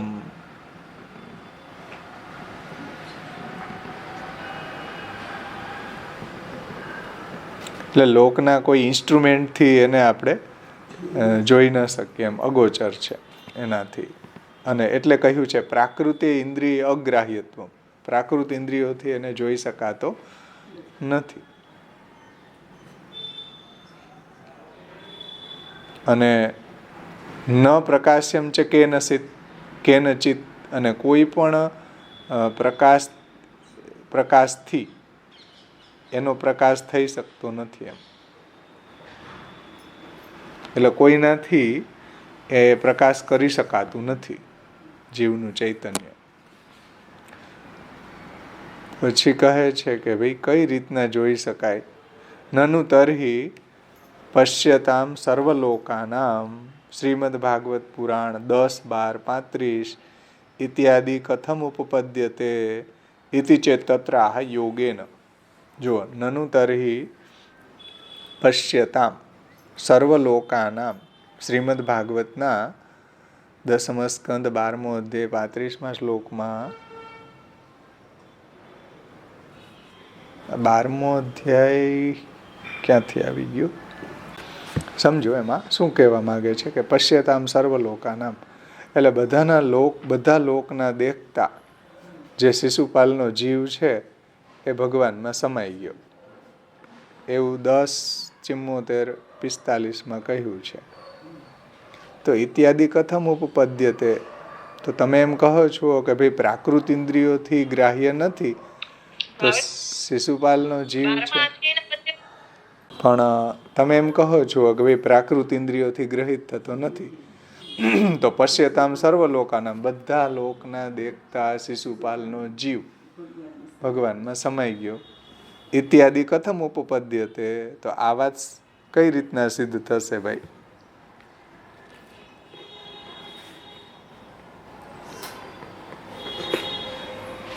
જો એ પ્રાકૃત ઇન્દ્રિયોથી ગ્રાહ્ય નથી, તો બધાના દેખતા શિશુપાલનો જીવ છે એ ભગવાનમાં સમાઈ ગયો. અથવા તો વૃત્રાસુર જે છે એનો જીવ છે એ પણ બધા દેવતાઓને દેખતા ભગવાનમાં સમાઈ ગયો. તો એના જવાબમાં કહે છે કે યોગેન ભગવદ દ્રષ્ટ્યા દિવ્યયા વા પ્રકાશતે. એટલે યોગ સાધિત મનથી જોઈ શકાય છે. જે દ્રષ્ટિથી ભગવાનનું દર્શન થઈ રહ્યું છે એ દ્રષ્ટિથી પણ જીવને જોઈ શકાય. કેમ કે ત્યાં ભગવાન તો બિરાજતા હતા, એટલે ભગવાનને બધા દર્શન કરતા હતા, તો જીવ પણ દેખાણો. અને એવી દિવ્ય જ્ઞાન દ્રષ્ટિથી પણ જોઈ શકાય. અને જે દ્રષ્ટિથી પ્રભુનું દર્શન થઈ રહ્યું હોય તો જીવનું તો બાય ડિફોલ્ટ થાય જ એમ. આ એના જવાબ છે. આ રીતના 1.5 કારિકા છે. એનું આપણે હવે વ્રજભાષામાંથી ટીકાનું અધ્યયન કરશું. શ્લોકનો અર્થ સમજાણો બધાને?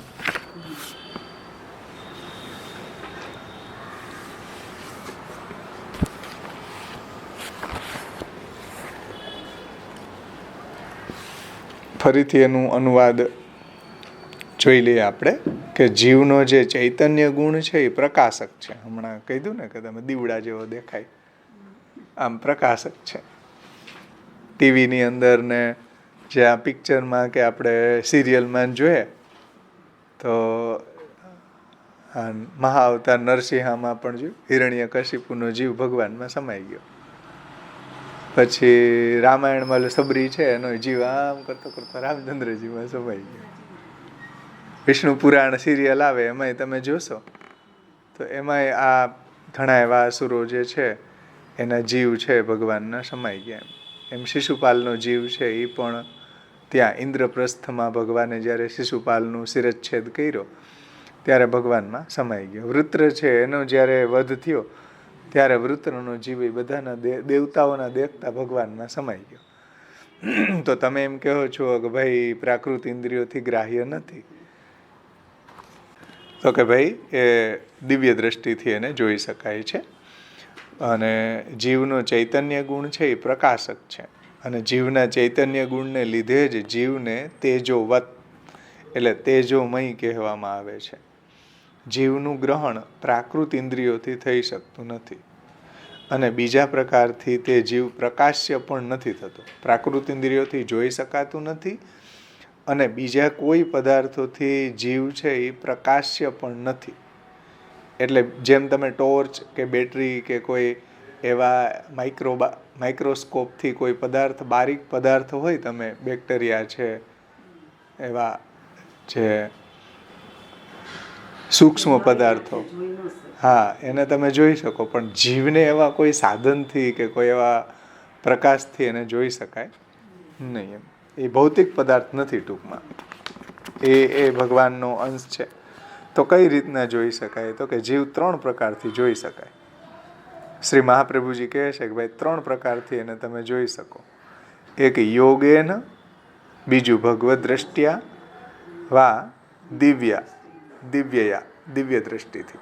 તો યોગ વડે સાધિત થયેલા મનથી, એટલે યોગ કરતાં કરતાં જ્યારે યોગ સાધના એને કમ્પ્લીટ થાય અને યોગ ચિત્તવૃત્તિ નિરોધ ત્યારે એને જીવની અનુભૂતિ થાય એમ યોગ સાધિત મનથી. અને જે દ્રષ્ટિ વડે ભગવાનને જોઈ શકીએ એ દ્રષ્ટિથી પણ જીવને જોઈ શકાય, અથવા તો દિવ્ય જ્ઞાન દ્રષ્ટિથી જીવને જોઈ શકાય. બધા જીવને જોઈ શકે નહીં.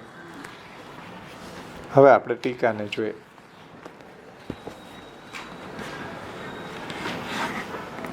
બ્રજભાષામાં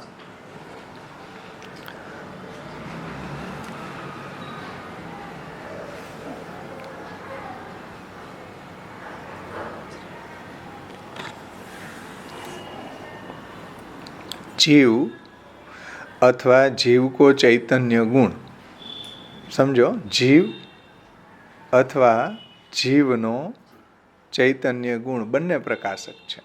જીવ એ પ્રકાશક છે અને જેમ સૂર્ય અને સૂર્યના કિરણો, સૂર્ય પ્રકાશક છે અને એના કિરણો પણ પ્રકાશ જ છે, એવી રીતના જીવ છે એ પણ પ્રકાશક છે અને એનો ચૈતન્ય ગુણ એ પ્રકાશક છે. સમજો, અર્થાત પ્રકાશ વારો હે, જેમ સૂર્ય અને એના તેજની જેમ. તાસો તેજ જૈસો માલુમ પડે હે, એટલે જીવ છે એકદમ તેજ પુંજ, એમ કયો તેજ પુંજ જેવો દેખાય છે. તાહિસો વેદ પુરાણન મેં જ્યોતિ રૂપ સો વર્ણન. વેદ પુરાણમાં જીવને કેવો કહ્યો? જ્યોતિ રૂપમ, જ્યોતિ રૂપ છે, પ્રકાશની જ્યોતિ, એવું ટીવીમાં બતાડે કે આ જ્યોતિ રૂપ આમ દીવડા જેવું હોય ને એમાં સમાઈ જાય ભગવાનમાં. કામ ઊંચું ઊંચું વયું જાય એનો કે જો, તો એ જ્યોતિ રૂપ વર્ણન है. भागवत में भी वृत्रासुर की देह सो तथा शिशुपाल की देह सो निकस्तो भयो जीव ज्योति रूप ही सब लोगन को भासमान भयो. એટલે શિશુપાલનો જીવ એમાંથી જ્યારે નીકળ્યો તેને ભગવાનના ચરણ કમળમાં સમાઈ ગયો તો બધા જ સભાસદોના દેખતા એને જીવને જોયો. सब लोगन को भासमान भयो परंतु जीव को दीपक के समान पंच महाभूतांतर्गत तेजस तत्व सु बन्यो भयो ज्योति रूप नहीं मान लेनो. એટલે જ્યોતિ રૂપ આપણે એક સમજવા માટે એવું બતાડે પિક્ચરોમાં કે ટીવીમાં કે સિરિયલોમાં, પણ એનો મતલબ કોઈ દીવાના જ્યોત જેવો કે જ્યોતિરૂપ આપણી પ્રાકૃત ઇન્દ્રિયોથી ગ્રહિત થતું નથી. સમજો, દીપક કે સમાન પંચ મહાભૂત અંતર્ગત જે તેજસ તત્વ છે, જેમ પૃથ્વી, એને આપણે જોઈ શકીએ, જલને જોઈ શકીએ, તેજને જોઈ શકીએ ને, વાયુને જોઈ શકીએ, પૃથ્વી, જલ, તેજ, વાયુ, આકાશને જોઈ શકીએ, આપણે અનુભવ કરી શકીએ. સમજો, એવી રીતના તેજસ તત્વનો આ જીવ છે એવો નથી. એ તેજસ તત્વનું બન્યો ભયો જ્યોતિરૂપ નહીં માન લેનો. અહીંયા જ્યોતિ કીધો વેદમાં, એનો મતલબ એવો નથી કે આ તેજસ તત્વ જેવો છે કે દીવડા જેવો છે. બ્રહ્મ ધર્મ રૂપ પ્રકાશ વાળો હે. એટલે બ્રહ્મનો ધર્મ જે છે કે જ્યાં કરોડો સૂર્યો પ્રકાશે એવું બ્રહ્મનું તેજ છે. ભગવદ્ ગીતામાં એવું વર્ણન આવે છે કે કરોડો સૂર્યો જ્યાં પ્રકાશે છે એવું તેજનું વર્ણન ત્યાં કરેલું છે. પણ એ ભૌતિક નથી, અલૌકિક છે. બ્રહ્મ ધર્મ રૂપ પ્રકાશ વાળો હે, તાસો જ્યોતિ જૈસે પ્રતીત હોવે હે. એટલા માટે જ્યોતિ જેવો આપણને દેખાય છે.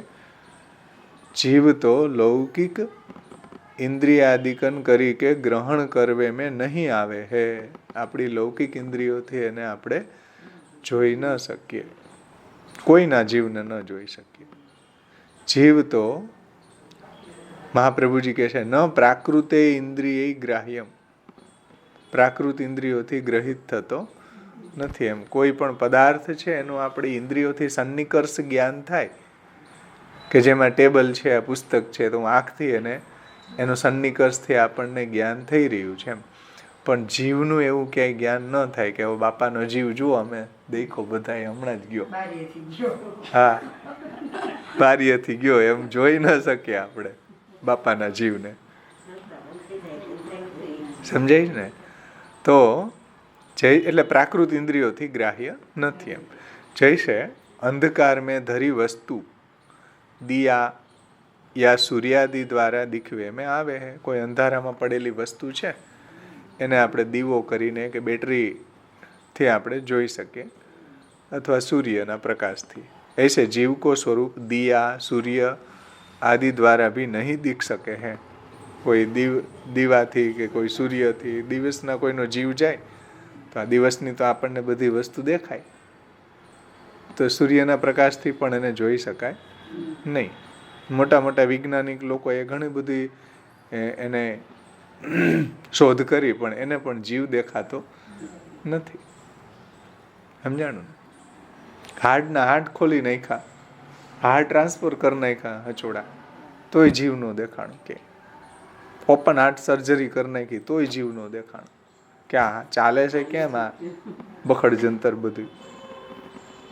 તો જીવ છે એ પ્રાકૃત ઇન્દ્રિયોથી ગ્રાહ્ય નથી ભાઈ. तब ये शंका भई जो शिशुपाल वृत्रासुर के जीव निकसते समय में सबन को कैसे दिख गए, ताको उत्तर आगे के श्लोक में देते हैं કે ભાઈ વૃત્રાસુરનો જીવ છે બધાના દેવતાઓના દેખતા ભગવાનમાં સમાઈ ગયો. ઇન્દ્રપ્રસ્થમાં જ્યારે શિશુપાલનો વધ કર્યો ભગવાને, ત્યારે એનો જીવ પણ ભગવાનમાં બધાના દેખતા સભાસદોના દેખતા સમાઈ ગયો. તો તમે એમ કહો છો કે પ્રાકૃત ઇન્દ્રિયોથી ગ્રાહ્ય નથી, તો ત્યાં તો દેખાણો તો.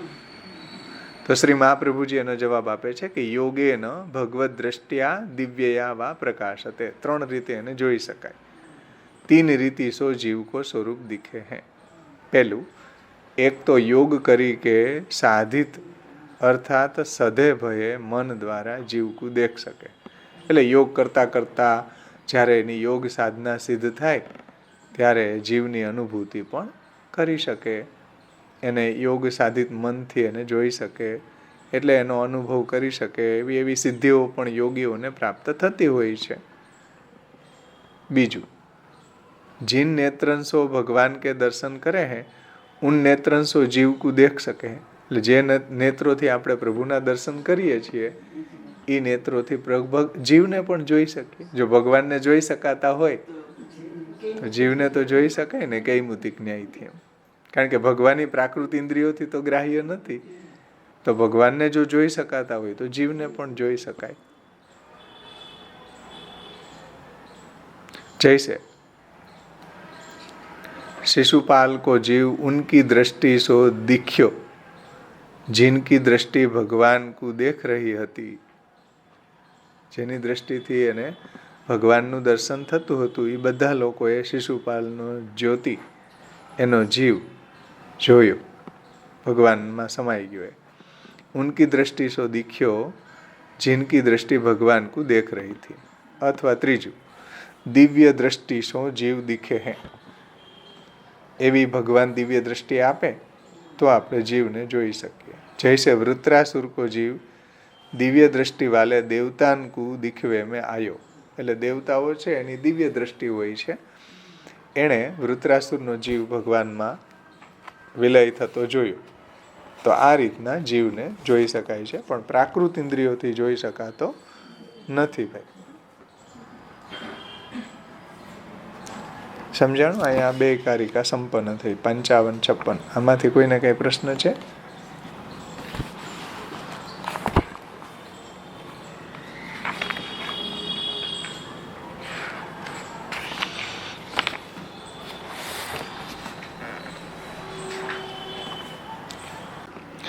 શ્રી આચાર્ય ચરણો આગળની કારિકામાં 57મી કારિકા છે. એની ઉત્થાનિકામાં શ્રી મહાપ્રભુજી આજ્ઞા કરે છે, એવમ સ્વમતે જીવ સ્વરૂપમ ઉક્ત્વા. આ રીતે, આ પ્રમાણે બ્રહ્મવાદમાં સ્વમતમાં જીવના સ્વરૂપનું નિરૂપણ કરવામાં આવ્યું. હવે એકધા દશધા ચૈવ દ્રશ્યતે જલચંદ્રવત. આ બ્રહ્મબિંદુ ઉપનિષદમાં કહ્યું છે. અને ત્રિપુરતા ઉપનિષદ 5:12 ઇતિ વાક્યાદ બ્રહ્મ પ્રતિબિંબો બ્રહ્માભાસો વા જીવ ઇતિ કશ્ચિન મન્યતે તન્મત નિરાકરણાય આહ આભાસ પ્રતિબિંબત્વમ ઇતિ. એટલે સ્વમતમાં બ્રહ્મવાદમાં જીવના સ્વરૂપનું નિરૂપણ કરીને હવે એકધા દશધા ચૈવ દ્રશ્યતે જલચંદ્રવત. આવું બિંદુ બ્રહ્મબિંદુ ઉપનિષદમાં કહ્યું છે કે એકધા દશધા ચૈવ. આ શ્રુતિમાં જેવી રીતના ચંદ્રનું જે પ્રતિબિંબ છે એ આપણે 1 રૂપે 10 રૂપે જોઈ શકીએ ને, એમ નીચે તમે જુઓ સરોવરમાં પડતું હોય ને એમાં હલનચલન થાય તો કેટલા બધા ચંદ્રના પ્રતિબિંબ એમાં આપણે જોઈ શકીએ. એકધા દશધા ચૈવ દ્રશ્યતે જલચંદ્રવત ઇતિ વાક્યાત. આ વાક્યથી બ્રહ્મ પ્રતિબિંબો, બ્રહ્માભાસો એટલે બ્રહ્મનું પ્રતિબિંબ. જીવ છે એ બ્રહ્મનું પ્રતિબિંબ છે. હવે અહીંથી માયાવાદનું ખંડન કરે છે. માયાવાદીઓ જે છે એ કઈ રીતના માને છે તો એનું ખંડન મહાપ્રભુજી કરે છે. તો જીવ છે એ બ્રહ્મનું પ્રતિબિંબ, અથવા તો આભાસો એટલે બ્રહ્માભાસ છે, બ્રહ્મનો આભાસ છે. જીવ છે એ બ્રહ્મનું પ્રતિબિંબ છે અથવા તો બ્રહ્મનો આભાસ છે. આભાસોવા જીવ ઇતિ કશ્ચિન મન્યતે. એમ કેટલાક વાદીઓ, માયાવાદીઓ, કેટલાક એટલે અહીંયા કોણ તો કે માયાવાદીઓ. મહાપ્રભુજી નામ નથી આપતા. પુરુષોત્તમજી પછી કહે કે મહાપ્રભુજી અહીંયા કોનું ખંડન કરશે, કોનું ખંડન કર્યું, એ બધાનું વિવેચના પુરુષોત્તમજી આવરણ ભંગમાં કરી છે. શ્રી મહાપ્રભુજીએ તો એમ કહ્યું ઇતિ કશ્ચિન મન્યતે. કેટલાક આવું માને છે, કેટલાક આવું કરે છે. આપણે કહીએ ને લોકમાં કેટલાક લોકો આવું કહે છે. મહાપ્રભુજી કહે કે કશ્ચિન મન્યતે, કેટલાક લોકો આવું માને છે. તન્મત નિરાકરણાય આહા. એના મતનું અહીંયા શ્રી આચાર્ય ચરણો નિરાકરણ કરવા માટે કહે છે. આભાસ પ્રતિબિંબ પ્રતિબિંબત્વમ એવમ તસ્ય ન ચાન્યથા. આનંદાંશ તિરોધાનાત તત્તદ્વેતેન ભાસતે. એનો આપણે અન્વય જોઈ લે. તસ્ય એટલે જીવનું આભાસ પ્રતિબિંબત્વમ, આભાસ અને પ્રતિબિંબપણું કહેવામાં આવે છે કે જીવ છે એ બ્રહ્મનો આભાસ છે, જીવ છે એ બ્રહ્મનું પ્રતિબિંબ છે. તત એટલે તે આનંદાંશ તિરોધાનાત, આનંદાંશના તિરોભાવ થવાથી,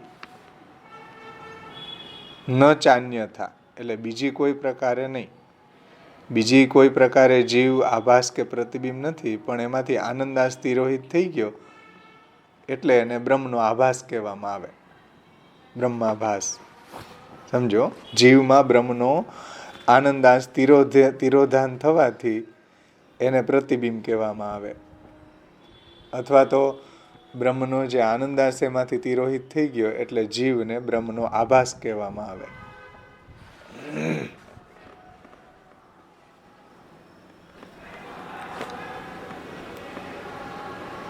અને તેન તદ્વત ભાસતે, તો તેન એટલે આનંદાંશના આવિર્ભાવ વડે એ તદ્વત એટલે બ્રહ્મના જેવો જ એ જીવ ભાસતે એટલે પ્રકાશે છે.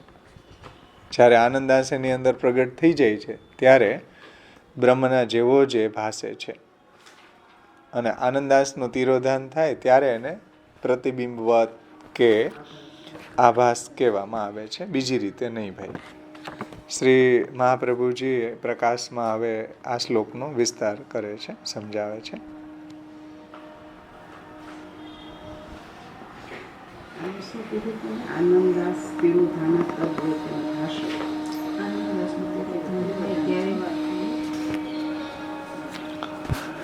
તેનો તદ્વત ભાસતે એટલે તેન એટલે આનંદાંશનો આવિર્ભાવ જ્યારે એમાં થાય, આનંદાંશનો એમાં આવિર્ભાવ થાય ત્યારે તદ્વત બ્રહ્મના જેવો જ પ્રકાશે છે. ભાસતે એટલે પ્રકાશે છે. આનંદાંશનો જ્યારે આવિર્ભાવ થાય એમાં જો આનંદાંશ તિરોધાનાત, અને આનંદાંશના તિરોભાવ થવાથી એને આભાસને પ્રતિબિંબ રૂપ કહ્યો છે, બીજી રીતે નહીં. પણ તદ્વત તેન ભાસતે, જ્યારે એની અંદર આનંદાંશનો આવિર્ભાવ થઈ જાય ત્યારે એને તદ્વત બ્રહ્મના જેવો જ જીવ પ્રકાશે છે. આનંદાંશ એમાં પ્રગટ થઈ જાય ત્યારે.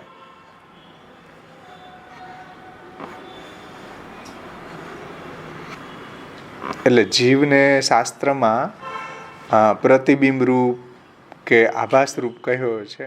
એ કયા દ્રષ્ટિથી કહ્યો છે કે આનંદાંશ એની અંદર તિરોહિત થવાના કારણે કહ્યો છે. બીજી કોઈ રીતે જીવનું કોઈ આભાસ કે પ્રતિબિંબપણું નથી, જેવું શંકરાચાર્યજી કહે છે એવું નથી એમ.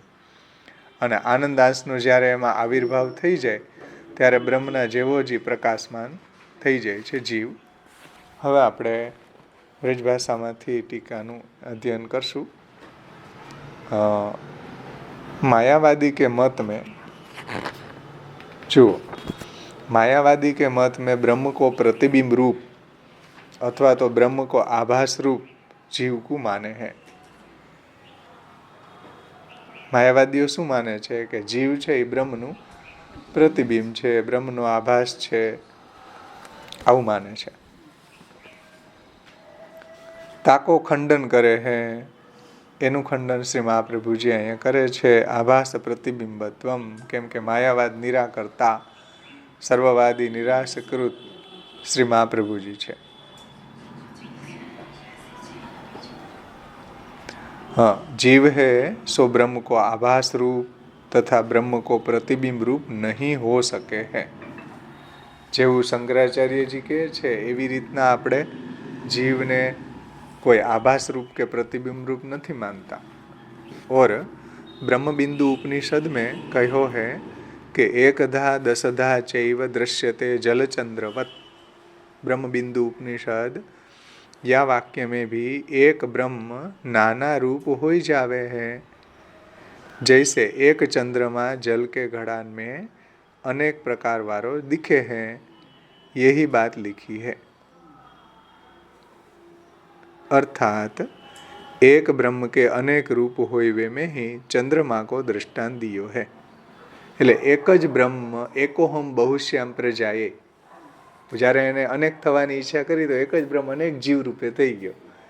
એટલે શ્રુતિ આ દ્રષ્ટાંત આપે છે કે એકધા દશધા ચૈવ દૃશ્યતે જલચંદ્રવત. તમે સમુદ્રની કે તમે સરોવરની કિનારે જઈને સાંજે જુઓ તો આમ જલમાં વેવ્સ હોય, આમ પથ્થર નાખો તો કેટલા બધા ચંદ્ર એમાં દેખાય. અથવા તો તમે 10 પાત્ર મૂક્યા હોય જલના ભરેલા, તો 10માં આપણને અલગ અલગ ચંદ્રનું પ્રતિબિંબ દેખાય. તો આ એક્ઝામ્પલથી બ્રહ્મબિંદુ ઉપનિષદ શું સમજાવવા માંગે છે કે એક જ બ્રહ્મ અનેક જીવ રૂપે બન્યા. એકોહમ બહુશ્યામની ઈચ્છાથી એક બ્રહ્મ બધા જ જીવ રૂપે બની ગયા.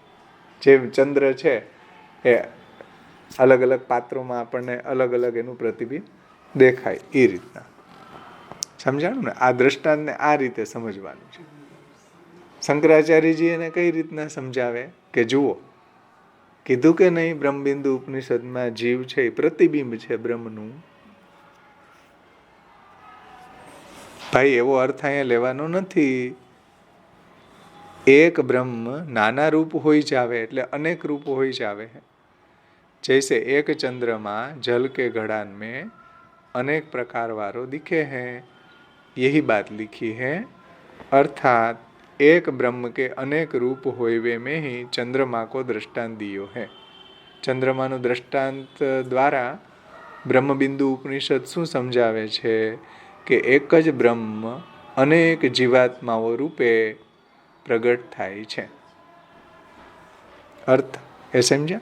हाँ, यह वाक्य सो जीव ब्रह्म को प्रतिबिंब है ये बात नहीं सिद्ध होवे, नहीं होई सके. એટલે જે તમે જીવને પ્રતિબિંબ રૂપ કહો છો એ તો સિદ્ધ થતું નથી ભાઈ. જીવ પ્રતિબિંબ રૂપ નથી, પરંતુ એક જ બ્રહ્મ અનેક જીવના રૂપમાં પ્રગટ થાય છે, એવું આ શ્રુતિ વાક્યનું તાત્પર્ય છે. યા વાક્ય સો એટલે એકધા દશધા ચૈવ દૃશ્યતે જલચંદ્રવત. આ વાક્યથી जीव ब्रह्म को प्रतिबिंब है ये बात नहीं सिद्ध हो सके है, जे मायावादियों कहे छे. यदि श्रुति को ऐसो अभिप्राय होय तो मुख को ही दृष्टांत श्रुति में लिखते. जो प्रतिबिंब रूप केवुं होत तो चंद्रનું दृष्टांत થોડું આપે, મુખનું આપત ને કે જો બ્રહ્મનું આ મુખારવિંદ છે એના જેવા જ આ બધા છે, એના જેવા જ જીવ છે પ્રતિબિંબ, તો મુખનું દૃષ્ટાંત આપાય ને. એમ ચંદ્રનું શા માટે આપ્યું? જો પ્રતિબિંબ બતાવવું હોત, જો જીવ બ્રહ્મનું પ્રતિબિંબ હોત તો જીવનું મુખનું દૃષ્ટાંત આપે, ચંદ્રનું દૃષ્ટાંત કેમ આપે? સમજો, આપણે કોઈને ઉપમા આપીએ કે જો આનું મુખ આના જેવું જ છે, આનું જ પ્રતિબિંબ જોઈ લ્યો, આપીએ ને તો મુખનું આપણે દૃષ્ટાંત આપીએ, ચંદ્રનું થોડું આપીએ. એટલે મહાપ્રભુજી કહે છે કે ભાઈ જો પ્રતિબિંબ હોત હકીકતમાં તો મુખનું દૃષ્ટાંત આપવું જોઈએ, ચંદ્રનું કેમ આપ્યું? ચંદ્રનું આપ્યું એનાથી સિદ્ધ થાય છે કે અહીંયા તાત્પર્ય પ્રતિબિંબમાં નથી, પણ જેમ એક ચંદ્રમાના અનેક પ્રતિબિંબો પડે છે એમ એક જ બ્રહ્મ અનેક જીવ રૂપે બની ગયા. એ સમજાવવું છે. અહીંયા પ્રતિબિંબવાદ નથી લઈ આવવાનો, માયાવાદનો. એને સમજાવે જો આગળ कि ब्रह्म को प्रतिबिंब है ये बात नहीं सिद्ध हो सके हैं. यदि श्रुति को ऐसा अभिप्राय होय तो मुख को ही दृष्टांत श्रुति में लिखते. कारण के मुखનું પ્રતિબિંબ આપણે જોઈએ ને આને જેવો જ છે એમ કહેવા માટે. यद्यपि ये वाक्य जीव प्रकरण में है. यद्यपि ये वाक्य એટલે એકધા દશધા ચૈવ દૃશ્યતે જલચંદ્રવત, ये वाक्य जीव प्रकरण में है. तथापि अंशांश अंश अंशी की अभेद भावना करावे के अर्थ ब्रह्म को निरूपण या वाक्य में कियो है. जो अंश और अंशी की એટલે जीव अंश છે, भगवान अंशी છે, એનો અભેદ છે કે એ બ્રહ્મ જે છે અનેક જીવના રૂપમાં પ્રગટ થયા એમ. એટલે જીવ અને બ્રહ્મનો અભેદ છે. એ અભेद भावना करावे के अर्थ ब्रह्म को निरूपण या वाक्य में लिखियो है कियो है કે એકધા દસધા ચૈવ દ્રશ્યતે જલચંદ્રવત કે બ્રહ્મ જે છે એ અંશી છે અને જીવ બધા એના અંશ છે. આ જણાવવા માટે આ બ્રહ્મબિંદુ ઉપનિષદનું વાક્ય છે. એક એવ હિ ભૂતાત્મા ભૂતે ભૂતે વ્યવસ્થિત એકધા બહુધા ચૈવ દ્રશ્યતે જલચંદ્રવત. આ બ્રહ્મબિંદુ ઉપનિષદનું વાક્ય આખું આવી રીતના છે. એક એવ હિ ભૂતાત્મા ભૂતે ભૂતે વ્યવસ્થિત એકધા બહુધા ચૈવ દ્રશ્યતે જલચંદ્રવત. હવે જો એનો જવાબ અર્થ એનો એક પરમેશ્વર અંશરૂપ કરી કે સબ શરીર મેં એટલે ભૂતે ભૂતે એટલે પ્રાણી માત્રના બધા જ ભૂતોમાં બધા જ શરીરોમાં હો ભાઈ, ભૂત એટલે ઓલું ભૂત નહીં હો, સમજતા ક્યાંક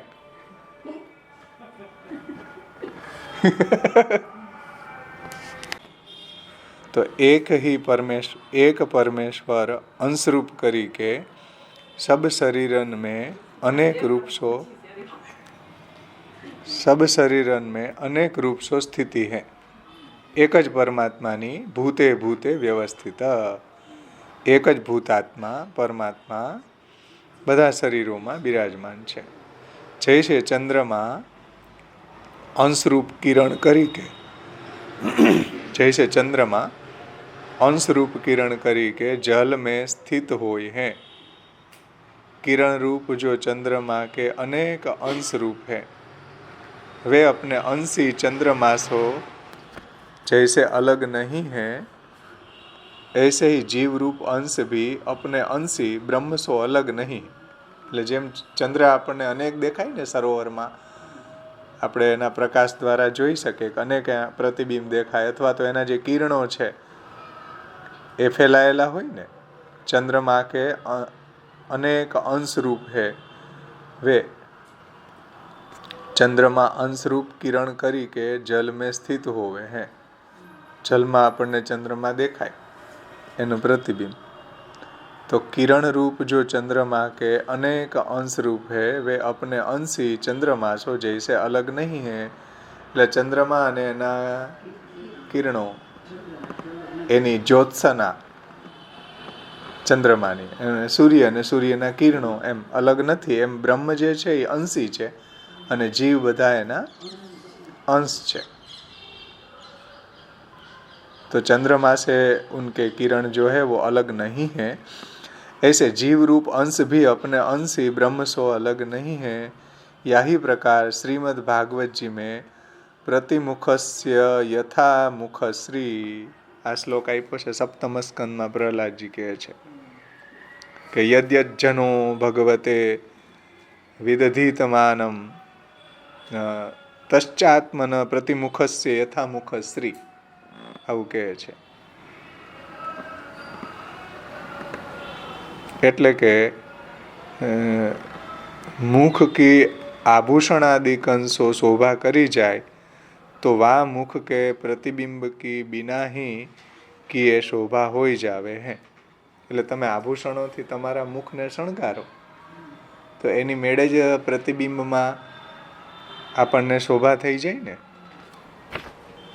સમજો, તમે કાંક્ષી કરો, મેકઅપ કરો અરીસાની સામે ઊભીને બેસીને, તો જેટલા જેટલા તમે મેકઅપ કરતા જાઓ એટલું પ્રતિબિંબમાં થતું જાય ને. એમાં અહીંયા કહે છે જો યથા મુખસ્ય પ્રતિમુખશ્રી.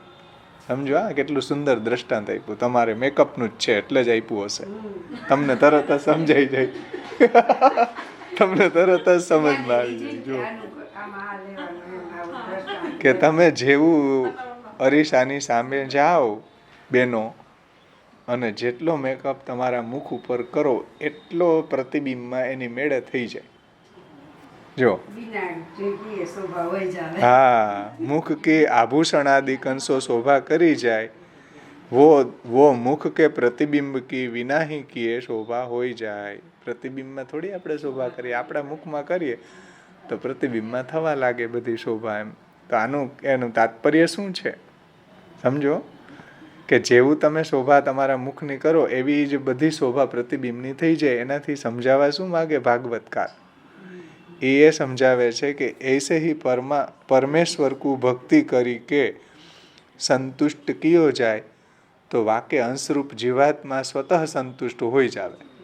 જો પરમાત્માને આપણે સેવા કરીએ, પરમાત્માને સેવા કરીને સંતુષ્ટ કરીએ તો જીવાત્મા એની મેળે જ સંતુષ્ટ થઈ જાય. પરમાત્મા જો આપણી સેવાથી પ્રસન્ન થઈ જાય તો આપણે તો પ્રસન્ન થઈ જ ગયેલા છીએ. સમજો? એટલે ભગવાનની પ્રસન્નતામાં આપણી પ્રસન્નતા સમાયેલી છે. સમજાય છે? આના દ્વારા જેમ તમે તમારા મુખ ઉપર શૃંગાર કરો ને એ પ્રતિબિંબમાં એ બધા શૃંગારો થઈ જાય વિના કીએ, એમ જેટલો તમે ઉપચાર ઠાકોરજીને કરો એ અંતે તો આપણને એ પ્રભુની જે પ્રસન્નતા છે એ થવાથી જીવની પ્રસન્નતા બાય ડિફોલ્ટ થઈ જાય. આપણને આનંદ આવવા માંડે કે ચાલો ઠાકોરજી પ્રસન્ન છે. આપણને એની ફિલિંગ થાય એમ ઠાકોરજીની પ્રસન્નતાની. એને સમજાવવા માટે એક દ્રષ્ટાંત આપ્યું છે. જુઓ કે જૈસે વૃક્ષ કે મૂલ મેં જલ ડારવેશો શાખા સ્વતઃ તૃપ્ત હોઈ જાવે. હે એટલે પરમેશ્વર કુ ભક્તિ કરી કે સંતુષ્ટ કિયો જાય. એટલે પરમેશ્વરની આપણે ભક્તિ કરીએ તો પરમેશ્વર સંતુષ્ટ થાય ને પ્રસન્ન થાય. કાલે જ આપણે જોયું હતું ને કૃપા પ્રસાદ એની પ્રસન્નતા. તો અંશરૂપ જીવાત્મા સ્વતઃ સંતુષ્ટ હો જાય. કારણ કે અંશી જો સંતુષ્ટ થઈ જાય તો અંશરૂપ જીવાત્મા પણ સ્વતઃ સંતુષ્ટ થઈ જાય. શું છે? परमेश्वर को भक्ति करके संतुष्ट हो सच्चिदानंद रूप में हूँ ऐसी प्रतीति हो रही है. સપ્તમ સ્કંધનું જે વાક્ય છે યથામુખસ્ય પ્રતિમુખશ્રી યા શ્લોક में मुख की आभूषण आदि कंसो शोभा करी जाए तो વા મુખ કે પ્રતિબિંબ કે बिना किए ही. એટલે બિંબની શોભા તમે કરો તો પ્રતિબિંબની શોભા બાય ડિફોલ્ટ થઈ જાય છે, शोभा हो जावे है. ऐसे ही परमेश्वर को भक्ति करी के संतुष्ट सच्चिदानंद रूप में हूँ ऐसी प्रतीति होवे हैं. या अवस्था में आधिदैविक ज्ञान याकू होवे है तब या जीव को ब्रह्म रूप कहे हैं. या रीति सो आभास प्रतिबिंब ब्रह्मत्व आदि बोधक वाक्य जीव में चरितार्थ है.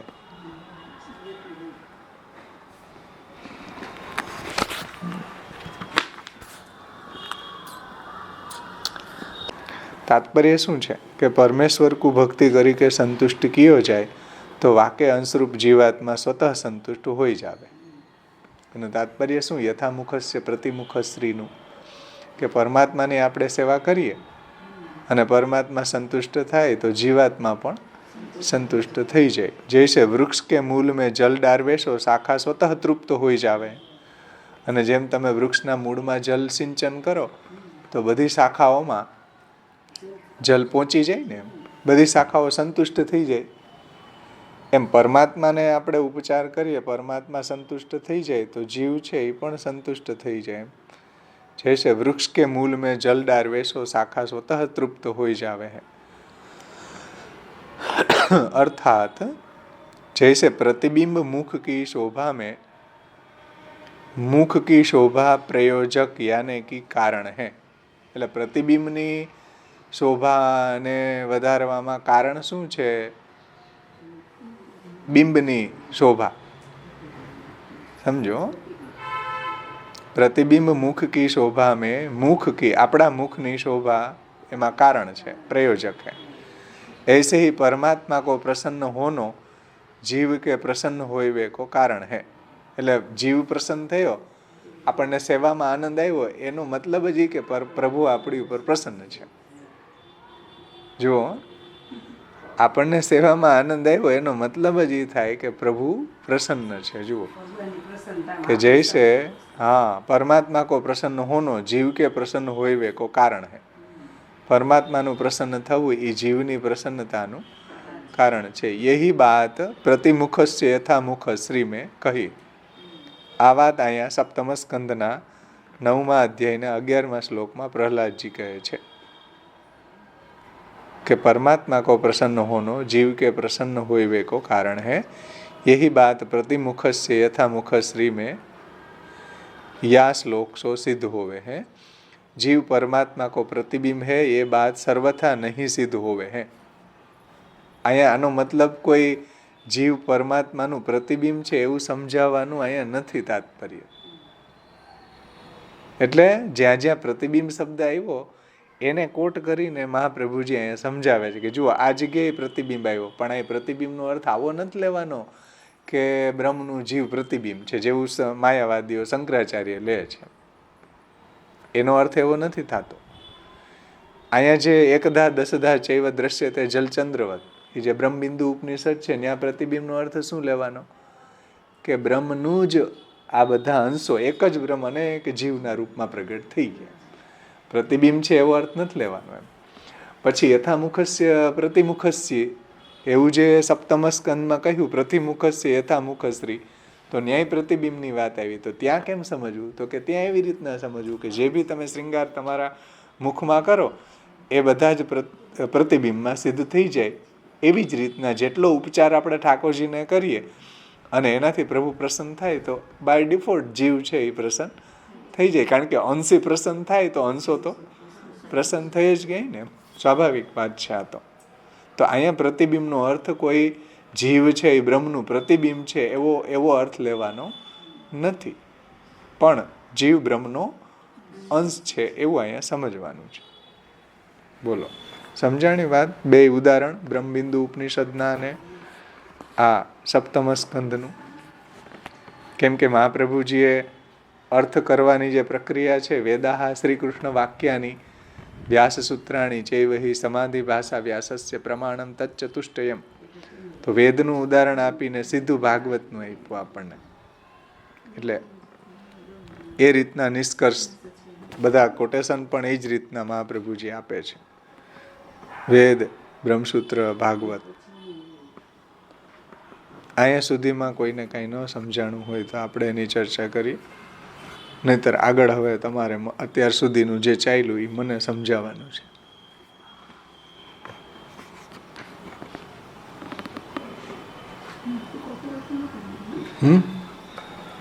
સમજાઈ ગયું ને? એકધા દશધા ચૈવ દ્રશ્ય તે જલચંદ્રવત અને યથામુખસ્ય પ્રતિમુખશ્રી. અને જેવો ઉપચાર ઠાકોરજીને કરો એવો પ્રસાદ રૂપે પાછો આપણને જ મળવાનો છે. યથામુખશ્રી જેટલો તમે ઠાકોરજીને પ્રસન્નતા માટે ઉપચાર કરો એ અંતે તો આપણને જ આનંદ આવી રહ્યો છે. સમજો?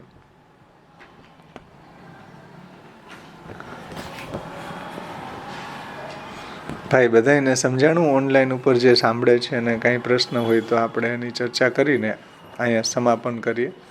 સમાપન એટલે તમારે હવે મને સમજાવવાનું છે.